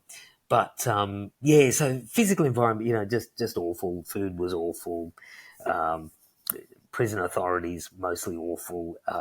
Every few days you would get visits from sort of senior officers, just checking how you were and all that. But it was all just a box ticking and a charade. I even got a visit a couple of times from the Human Rights Commission in Myanmar, who said to me, please feel free to tell us the truth and all that. And he's sort of standing about 1 foot away from me and then about 2 foot away from me, and all the lineup of prison authorities. And so, I mean, the scope to be honest, actually, as a foreigner, I felt that I could, and I was relatively honest. But certainly for my Burmese colleagues, there was no way that they were able to speak the truth without severe retribution being put upon them. And then I think the medical situation, just awful. One of my Burmese colleagues, a very well-known young reformer, broke his leg, and he was just left, basically, to fend for himself. And in fact, the doctor who was meant to be administering him said that he couldn't do anything because he'd run out of forms to fill in. It was one of the most extraordinary moments until another prisoner colleague who was a good doctor, a real doctor, basically shamed him into action. But other than that, the medical facilities, if one can even use that expression, for the average Burmese prisoner is essentially zero. So pretty awful environment day to day, but you're buoyed up, I guess, by your colleagues and then, some of those other support mechanisms you can create for yourself. Yeah, I want to follow up with some of the social interactions and the types of the individual people, former members of the government that were there. Before I do, I just want to give one small plug. You had talked about the care packages that you were able to get through diplomatic pouch, being a foreigner and having that kind of special access. It's very hard to get proper medicine and food and such into prison. I do want to give a plug to our nonprofit that is working with a local group that has its own access and networks of how to get medicine and food and family visits coordinated and such with prisoners, particularly in insane. And so particularly for those prisoners who do not have that kind of outside access or support or ability that they're focusing on. So for those listeners that would like to support that with a donation, to our nonprofit Better Burma, which details of which can be found anywhere on the end of this episode or by Googling that. Donations can be earmarked for that, and that is able to, for those prisoners that are in a more difficult situation that are not able to get that access, this group is able to get the proper medicine, food, other things into them. It's a great initiative. So just want to plug that for those that would like to support those that don't have that support. And then would also like to move on to touching upon the kinds of people that you were with. There's this kind of sick irony or humor that, so much of the great minds in Myanmar at the time, the Burmese that were trying to reform, that were democratically elected, or that were supporting the democratic government at the time, so many of them were arrested to the extent that you had entire members of different ministries that were there. It was almost that they were all behind bars together. You joked that you called it Barbed Wire University, BWU. I've heard it described elsewhere, and this is again the cyclical nature of the way that recent Burmese history is played out. That's so tragic that that even reading about memoirs of the '88 generation or 2007 or whatnot, that this same kind of sentiment is there. This joke that you get your continuing education in prison, because anyone who's doing anything away from the kind of crony, violent oppression that the military is enforcing, that's doing anything to try to reform that, probably sooner or later ends up in prison, and that's where you connect with your community and you continue to you continue your education, so to speak. And I'm conducting some interviews right now with the academic Elliot Press Freeman, who wrote a recent book about the history of the last several decades of Myanmar resistance movement. And he describes among activists, there's even a feeling that it's almost a requirement to at some time in one's career have kind of logged those hours in prison, which is interesting because you also fit that bill now. You're also someone who has, not by your own intention, obviously, but you've walked the walk of having to now be a political prisoner, having gone through that experience. That's something, that's a mark in your story that brings you closer to the Burmese experience, so to speak. But in Elliot's book, he describes how among the activist community, there's this feeling that that's a mark that everyone kind of needs to get sooner or later, to the extent that even those longtime activists that don't have that mark, they almost feel like they're standing out because they haven't gone through that gauntlet before. So you went through it. You describe it in the book. You described it just now briefly, but if you can expand on what it was like being behind bars with some of the greatest minds and potential reformers that were all working together in a public way before. Some of them maybe were in jail before that, but now you're all in jail together, walking prison yards, talking about different reform mechanisms that maybe someday you'll have the chance to put back into play. But that must have been somewhat of a surreal experience. Totally surreal, eh? Totally surreal. Just even at a practical level, you'd be there washing your clothes in a bucket, next to a person who had been a senior minister in the government. In fact, all of them Right. around you, you know. Yeah, And the last yeah. time I'd sort of had a conversation, and many of these were much older people, very revered and all that, you know, and I would have had a very respectful conversation with them before about some aspect of reform. And now here I am, you know, getting on advice about how to use the bar of soap to clean a dirty shirt or whatever. I mean, you know, the extraordinary incongruity of that. But at the same time, I mean, more seriously, I suppose, the issue, the intellectual story, and I think you're absolutely right. I think it's almost like graduate school, right? The prisons in Myanmar. And just intellectually vibrant, you know. Again, it's part of the way that people survive. And there we were, particularly up in Naypyidaw, all lumped together. So it's essentially the entire reform wing of the NLD government, just all lumped in together. And yeah, we used to have this seminar in the afternoon that we called the Barbed Wire University. Now here I should mention that the leading figure of this, the inspiration of this, is the marvellous U Win Tain, who I'm sure will be familiar to most people listening to this, the sort of great patron of the NLD, just a marvellous man. I'm really small, right? So I'm 5'1" or so. U Win Tain must be about 4'10" or something like that. He's 85, I believe now.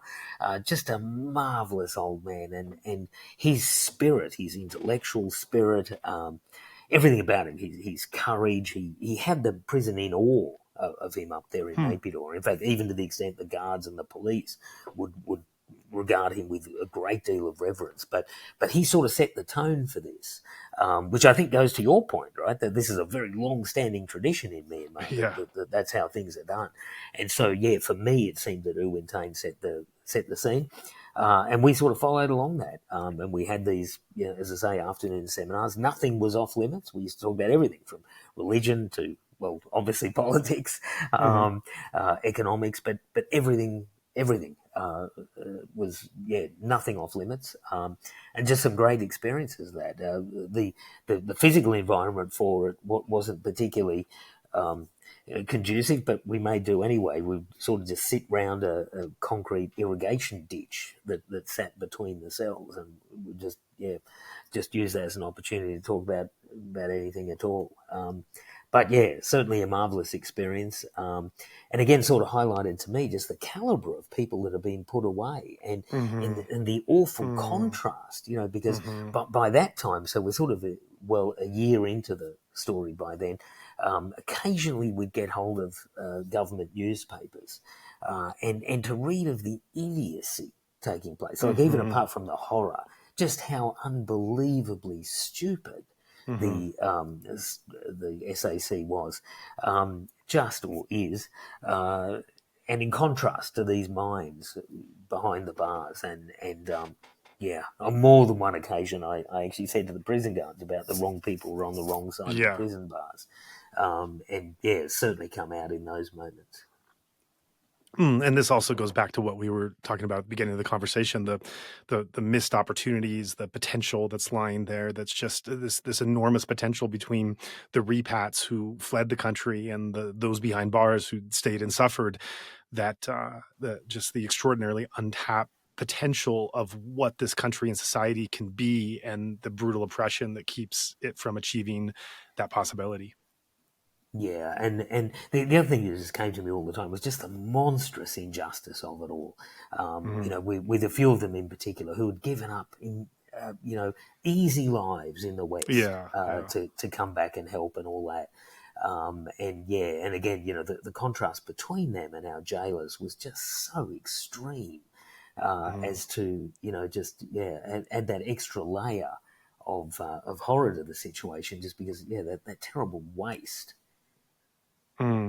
Yeah, certainly. Another thing I want to hit upon is how interesting it was that being probably an economist through and through, you had some interesting economic analyses, both of how the prison economy was working, as well as indications of what you thought was happening with the Myanmar economy based on things that you were observing in the prison itself. So can we get your insights on these perspectives? Yeah, so the prison was a wonderful microcosm to see economics in action.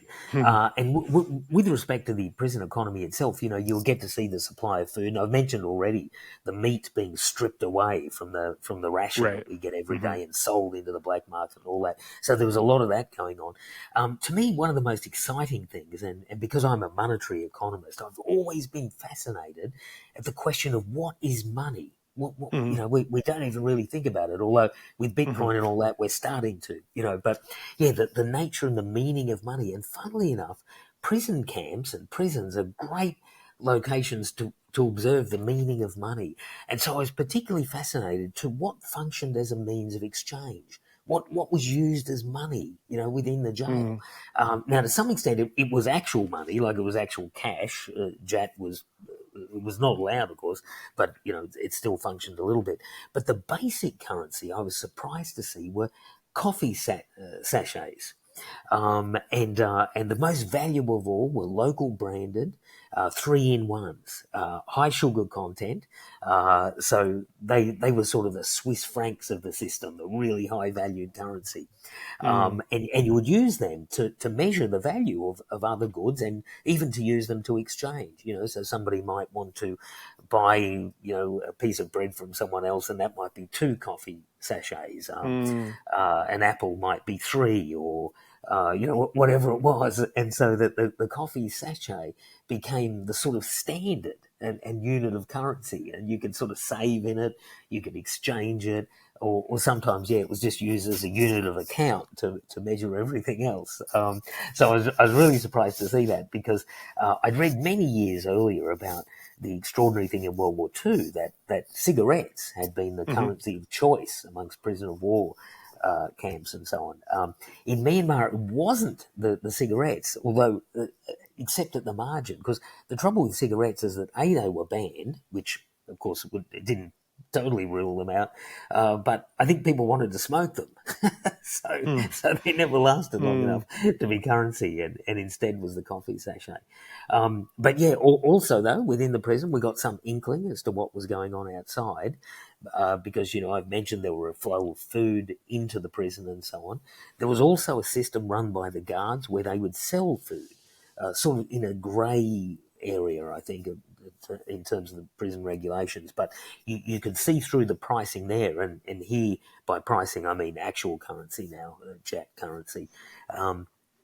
You could see the prices rise dramatically as the SAC become more and more entrenched and the economy just trended down.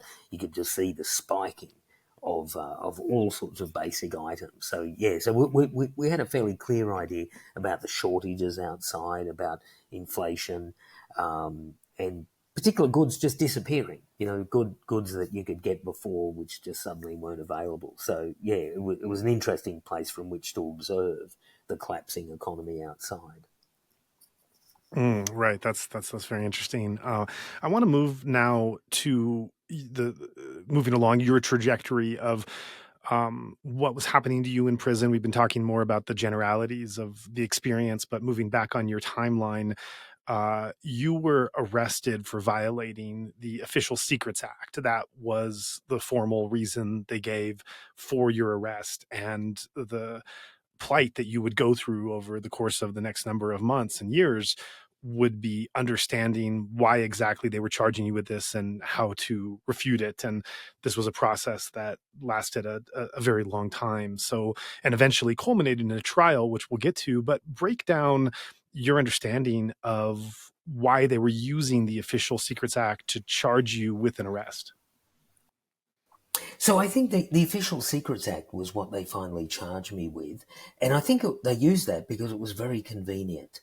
It's an old British colonial law, and it more or less could be used to go precisely against someone like me, someone trying to help the government, someone in possession of all sorts of official documents for good purposes, in fact, for the purposes for which I was there. But it could be painted as if I was basically a spy, that I have unauthorized access to documents. So it was very useful, in other words, as a law to go after me. Even more, though, it was also very useful for their broader thing of going after my Burmese colleagues, because not only could they use it to go after me, but they could say that, look, you were facilitating Sean's espionage. So if Sean is a spy, then you are also in breach of national security, etc. So I think it ticked multiple boxes, and also, of course, was useful, I think, for the regime to go into that broad narrative that only they could be trusted with the sovereignty of the country, you know, and that a democratic government would sell them out and the foreigners were in control, pulling all the strings and all that. So, yeah, I think the Official Secrets Act was a very useful law by the regime against me, even though one of the more bizarre things that came up in the trial was that as a foreigner and as not a formal employee of the Burmese state, the law didn't even apply to me. And in his summation right at the end, the judge even acknowledged that. And then came out with a very bizarre comment, which was that even though the law did not apply to Sean Turnell, nonetheless, one had to take into account the spirit of the law, which, you know, to me is just so bizarre given the nature of this regime that they would even talk about the spirit of the law, talk about the law, let alone the spirit of the law. But yeah, so I think the Official Secrets Act was just very useful for them. And as you describe the process you go through and having to defend yourself and eventually having this 13-week trial, you describe the whole experience as Kafkaesque, and that's conjuring up back to Kafka makes a lot of sense because people often use Kafkaesque to describe these kind of surreal, almost supernatural experiences. But in Kafka's writing, actually, he focused on the bureaucracy. I mean, he has a book called The Trial, which is all about just the confusions and mysteries of the state bureaucracy in action and being caught in that system. So in this sense, Kafkaesque might be an especially appropriate word to describe your situation, but give examples of, and you gave some examples already and some more that come to mind of in what ways your experience came to take off something out of Kafka's writing. Yeah, so I think you're right. In the first instance, by the way, just that it's normally a cliche. And I thought about whether to use the expression, and then I thought, no, well, hang on, this is exactly what it meant. Yeah, so many examples. I think the maddest one was I was presented with a document that had confidential written all over it. And I was asked, how did I get this? And I said, well, I actually wrote it. And they replied back to me, well, it doesn't matter. You shouldn't have had it and you shouldn't have read it. And at that moment, you know, I knew we were well and truly beyond the looking glass. Interesting enough, by the way, that document was the one we referred to earlier, which was about how to target military officers engaged in the atrocities against the Rohingya. So that was that particular document. So confidential was on it, put on by me, precisely against them, actually. But yeah, interesting. Right. You also reference in the book a couple other examples. For instance, a document that was shown that had top secret, but it was clear from the image that document was actually modified to put a top secret on it. A policeman that confirmed no documents compromised security. Another officer that was spoken to that accused you of having some conversation that revealed something, but then revealing that he himself doesn't speak English and you wouldn't have been speaking in Burmese. So all of these different Kafkaesque themes that just you have to wrap your head around. Indeed. I mean, it just happened over and over again. I'll never forget that, though, the one that had top secret stamped on it. But as they projected it up on the wall in the court, you could actually see document last modified ... and the date was well into my prison sentence. So, I mean, you know, so if you're going to do that, at least not put that up. Yeah. Also, you know, I had police officers testifying that I'd made all these confessions to them. I'd never seen them before in my life. And then, yes, wonderfully, that police officer who likewise had said I'd had a long conversation with him, and my lawyer said to him, well, you know, do you speak English? And he said, no. He said, well, how did you have the conversation with him? Because I had been very careful, by the way, just to use English when it got down to legal issues and the interrogation process, because I thought I don't want to inadvertently make admissions here by my terrible Burmese.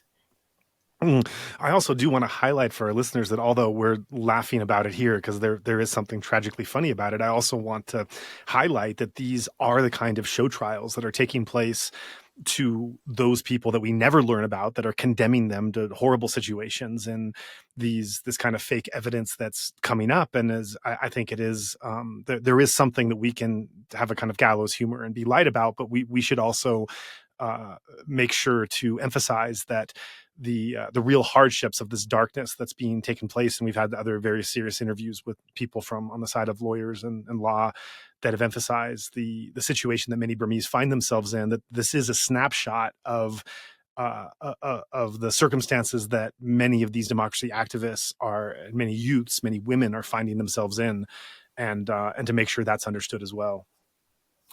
Absolutely, mate. And the implications, of course, are huge. The maximum sentence you can get for breaching the Official Secrets Act is 14 years with hard labour.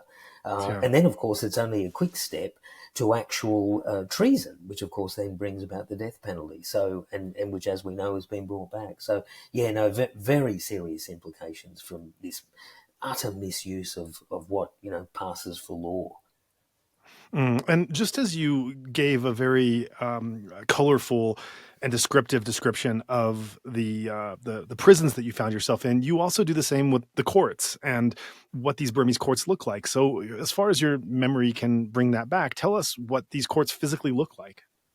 Yeah, so the first thing to say is that they're not formal law courts. So Naypyidaw has law courts, but for some reason they never used them.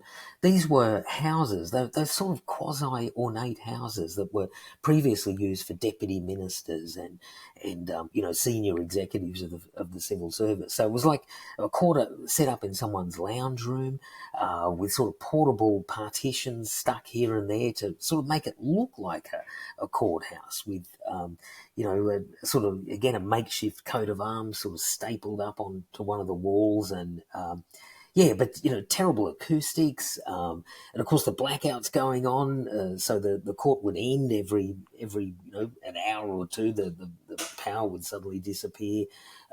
Just awful. The sound of chairs scraping against the floor and just places that were not set up at all. But all the accoutrements were sort of half there. So, bizarre sort of spaces that resembled courts but weren't really. And I think to that end, it sort of functioned as a bit of a metaphor, actually, that this whole legal system had some accoutrements of law, but was really nothing but a mockery of the law. Mm-hmm.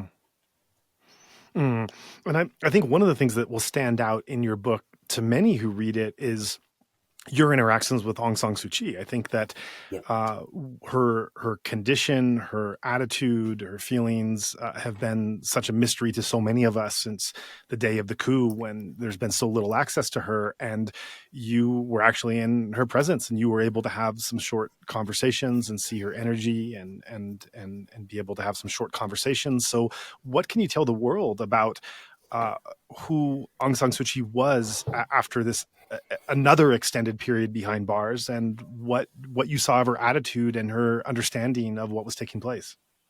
Well, I think once again it was Daw Suu at her best. This is why she shot to fame in the first place, of course, through her extraordinary resilience and courage whilst under detention. So that stood out more than anything. I would get to see her every week for the full year of the trial. So we had many conversations about all sorts of things. We would hardly ever talk about the trial, to be honest, because it was so nonsensical. It was just a matter of, getting through it. So we would talk about world events because I'd spoken to my wife. I was able to have phone calls every couple of weeks with my wife, so I knew roughly what was going on. So I was able to give Daw Suu, just information about what was going on in the world. That Boris Johnson's fall, the death of Queen Elizabeth, the latest goings on of Donald Trump, blah blah blah, all of that. But we would talk, all sorts of things about literature, about the meaning of things, the importance of staying strong and all that, which I guess brings me to the main point, was that she was incredibly strong, in good humour. Physically, she was suffering a lot. She was always thin, but I remember the shock of seeing her the first time that she'd seemed to lose an extraordinary amount of weight. But yeah, immensely strong, and her biggest concern always to keep our spirits up. And I remember in one particular way, I mentioned a long time ago in this interview that there's a certain shameful aspect, even though you know you're a political prisoner, you know it's all nonsense, but in some ways you can't help but take on those accoutrements of a criminal justice system, you know, that you've done something wrong. There are prosecutors and lawyers and police and all that. And she was just so good at just basically deciphering all of that and quashing it all and just saying, look, Sean, the others, don't take on this. Don't feel that you've done anything wrong. This is theatre. This is nonsense. So incredibly strong in all those sorts of ways, but funny as well, you know, because again, these awful circumstances, but not lost her sense of humour at all. So we would get lots of amusement about some of the goings on in the world, for instance, as well as, you know, all the serious things. So but in many ways, you know, I guess the abiding image I have of her is really at her best, you know, with all the pressures on her. And I should point out too that she was treated in many ways much worse than the rest of us. So, you know, I mentioned the importance of books to me, but she was denied books and things like that for a long time. And only sporadically got access to things like that. So, but she was, again, I would put her in that category of Myanmar people whose courage and compassion just helped me get through it. That's amazing to hear. You also write in the book about her courtesy to the people in the court and her strength in terms of encouraging others, such as yourself, to carry on. Also, some references to shared joys of Star Wars and Lord of the Rings that you have in common, that both of you have enjoyed those mythologies. But one of the things that I wonder about, that I think probably is a burning question in many listeners' mind, certainly it's something we've heard about for the past number of years, is that for so many decades, the understanding of the direction Myanmar was going and what it needed, that she was kind of this ultimate authority and had this outsized influence in Washington, D.C. and in so many places of decision making around the world, in terms of acceding to her understanding and her beliefs in what was necessary in Myanmar's transformation. And I think one of the things that's really characterized this movement in the past couple of years is her absence, which is the first in decades, really, since, I mean, obviously she came on the scene in 88, which was the one can't really say the start of this, but definitely so much of what happened, what's happening now leads back there. She's been even under house arrest. She was there was communication with her in different years, and her opinion, and in terms of being sought out, and her direction was something that was so immensely important. And that's not something that's taking place now by necessity with the movement that's developing. So I think a question that many have had is how would she feel about it? And that might not be a question you can answer, because the conversations you had didn't necessarily have the information of what was happening with the armed resistance, the PDFs, the NUG, the EROs, and et cetera.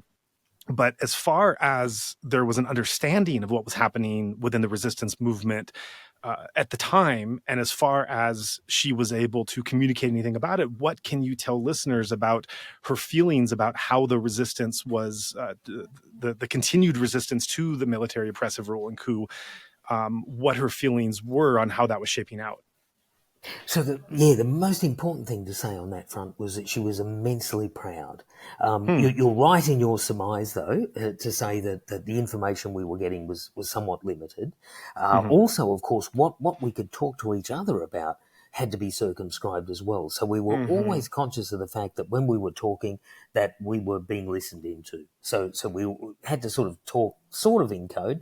As time went on, I think all of us became a little bolder, and a realization too that, you know, the Keystone cops around us sometimes, you know, didn't pick up on anything that we were saying. So we were sort of able to be a bit more expansive. But yeah, the major, more than impression, what she said to me very, very directly was that she was immensely proud of the people of Myanmar for standing up for democracy, even though their experience of democracy had been so brief. That she was especially proud of the young people and the way that they had stood up and justified all the hopes that her and others had for them. So yeah, just immensely impressed. So yeah, we weren't, able to go into detail, and so I never had, any deep discussions about individuals or anything like that within the NUG or anything like that. But certainly she was immensely heartened by the whole thing. And of course, at that point was already also resisting some of the efforts of the regime to sort of plant people and to sort of engage in phone negotiations, things like that. So a lot of nonsense was going on around her, but yeah, it just remained sort of very, very steadfast. But yes, certainly in the context of the resistance to the military, I think, yeah, she was just immensely proud was, again, the expression that she used to me.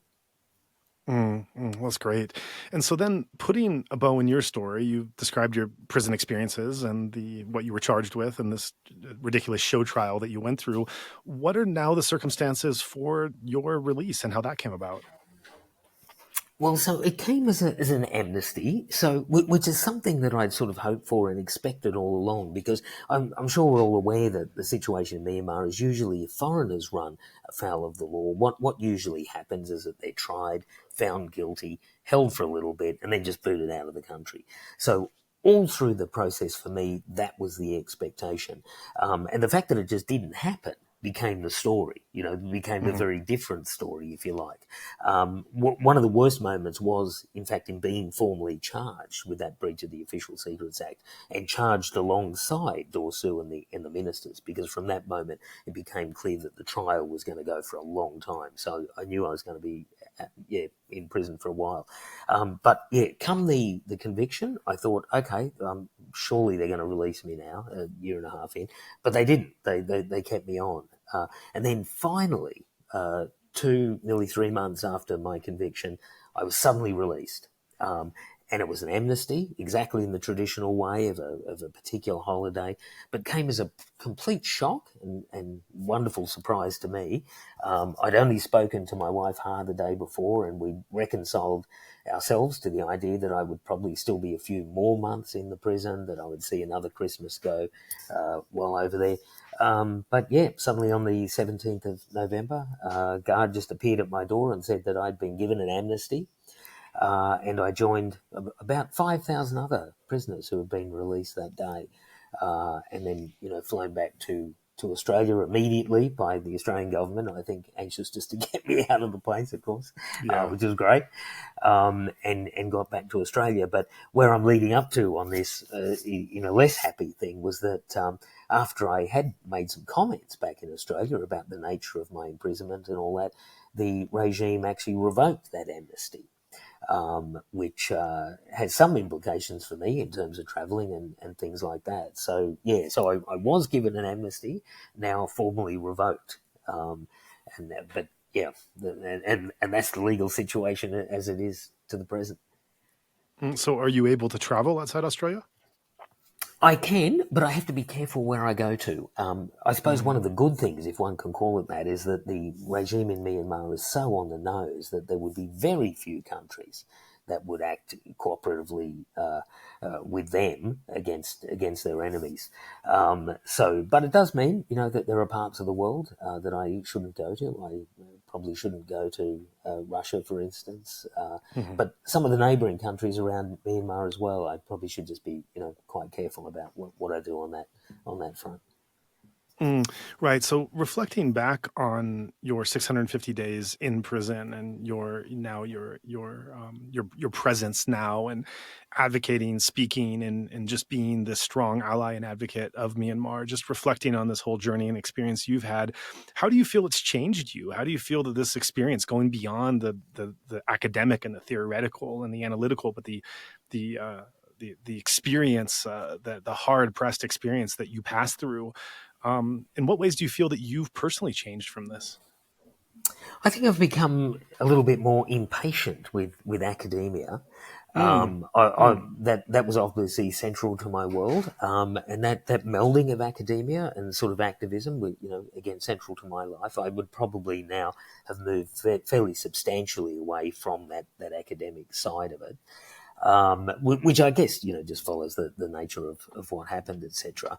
So I think that in fundamental ways, though, I don't really think I've changed, to be honest, that much. And in fact, perhaps even in some positive ways, because, yes, I suffered in the prison, but I got to experience humanity at its very best too, so I copped some awful things. But again, I keep talking about this courage and compassion of Burmese people around me, and that just came through again and again. And there was a little incident that you might recall in the book where I write about this young Burmese girl who I was in a van being transported with from the prison to the courthouse.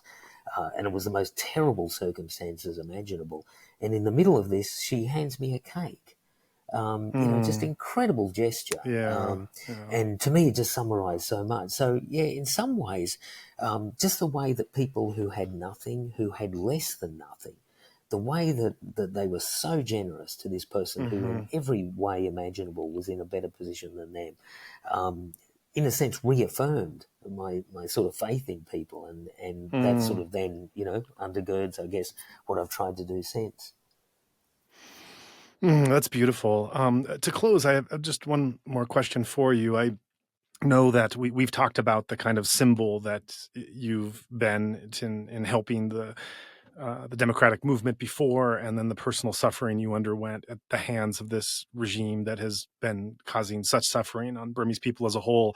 And there was definitely enthusiasm among our listeners that you were coming on to open up and to share your story. And although there were only a few questions that came, there were many messages of gratitude, encouragement, camaraderie, affection for you. And so I think it'd be very appropriate to close in having a message speaking directly to those Burmese listeners, and just having a captive audience here that is tuning in and listening and knows your story and knows you, what you would like to say, and what you would like to speak directly to them in this current moment where it is dark, and yet there are these moments of hope and transitioning what it can be to finally take this untapped potential and turn it into something.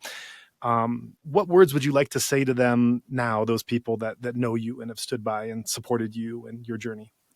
So the first thing I think to say is I'm just humbled by their humanity. And so even when the attention goes on to me, and it will be in the next few weeks, with the book and book launches and all the rest of it, but I really want to turn the attention onto them, because again, this is not false modesty or anything. I was arrested and they just sat on my butt for, 2 years or whatever. But those people just did so many things, continue to do so many things. So again, to me, this whole experience has underlined their courage and compassion. I know I keep using those two words, but they're the ones that just immediately leap to mind. The other thing is just to say, I suppose, both based on my prison experience, but also beforehand, when I worked with many young people up in Naypyidaw, is just to say that these are people with immense capacity. This is yet again another terrible block in Myanmar's progress, but the raw material, if I can be so crude as to call it that, is absolutely there. The people are there. I think, funnily enough, that the role for foreigners like myself, useful at the moment, but I think in terms of the economy, I think the resources are all there. Certainly the intellectual resources are, but the answers are all there. I don't think Myanmar needs assistance in that way. It needs, I think, support to keep these evil forces that are currently there at bay. But the forces of good are all in the country. So so I don't want to sort of be too Panglossian about this at all, but just to say that the removal at some point of this military regime, for that to happen, I actually have immense confidence and immense optimism in the place. But none of that, of course, appreciates the struggle ahead, because it really is immense.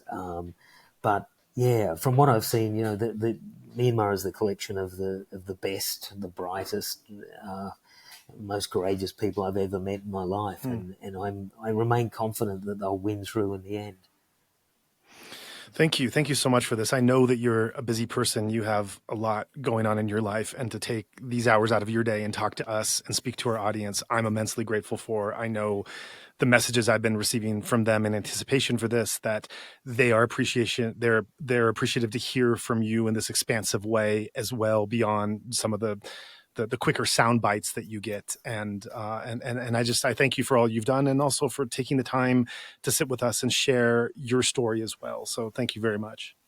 Well, thank you in turn, actually, to the whole Insight Myanmar team and all the things that you do with the podcast and around it. I'm a keen listener, as I'm sure everyone is listening to this is, and you're part of the solution.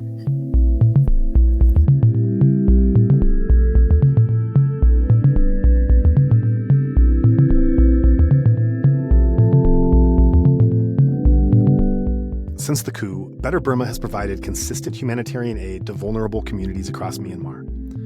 Over time, however, we have also come to realize that another consequence of the coup is a severely collapsed economy. Trade and tourism have almost entirely evaporated, and local artisan communities suddenly found every opportunity of continuing livelihood closed off to them. To help support those artisan communities, Better Burma now brings items direct from their workshop into your home. These lovely pieces from a far corner of the world will not only light up your room or make a lovely gift for a loved one, but they'll also help dozens of artisans create sustainable businesses and livelihoods. Part of each purchase will also go towards our ongoing nonprofit mission.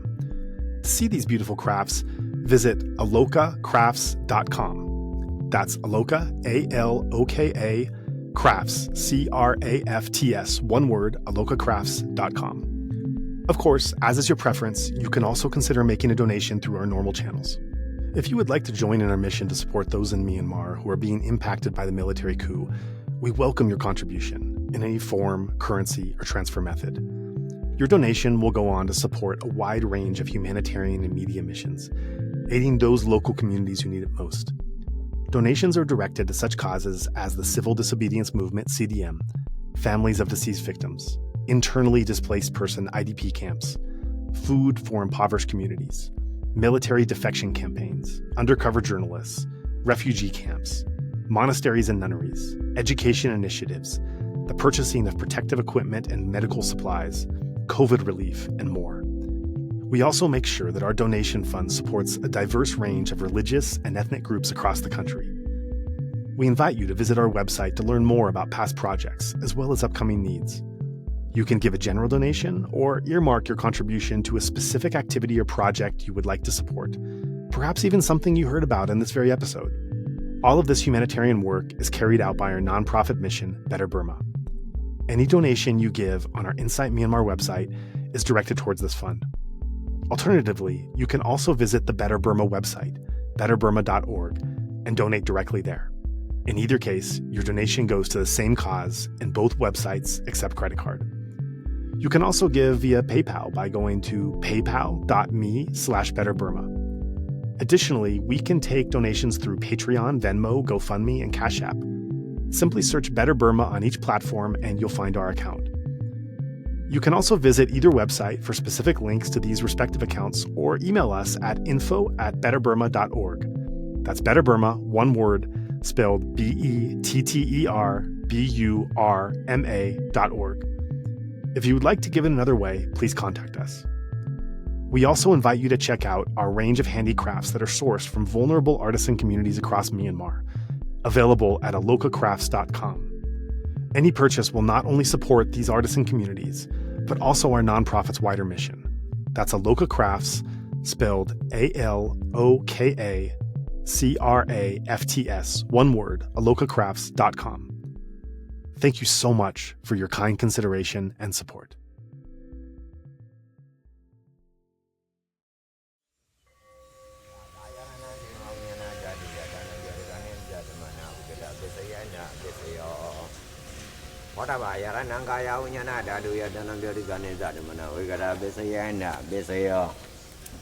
Oba yarananda dayananga yaranaya dayanam boda yaranam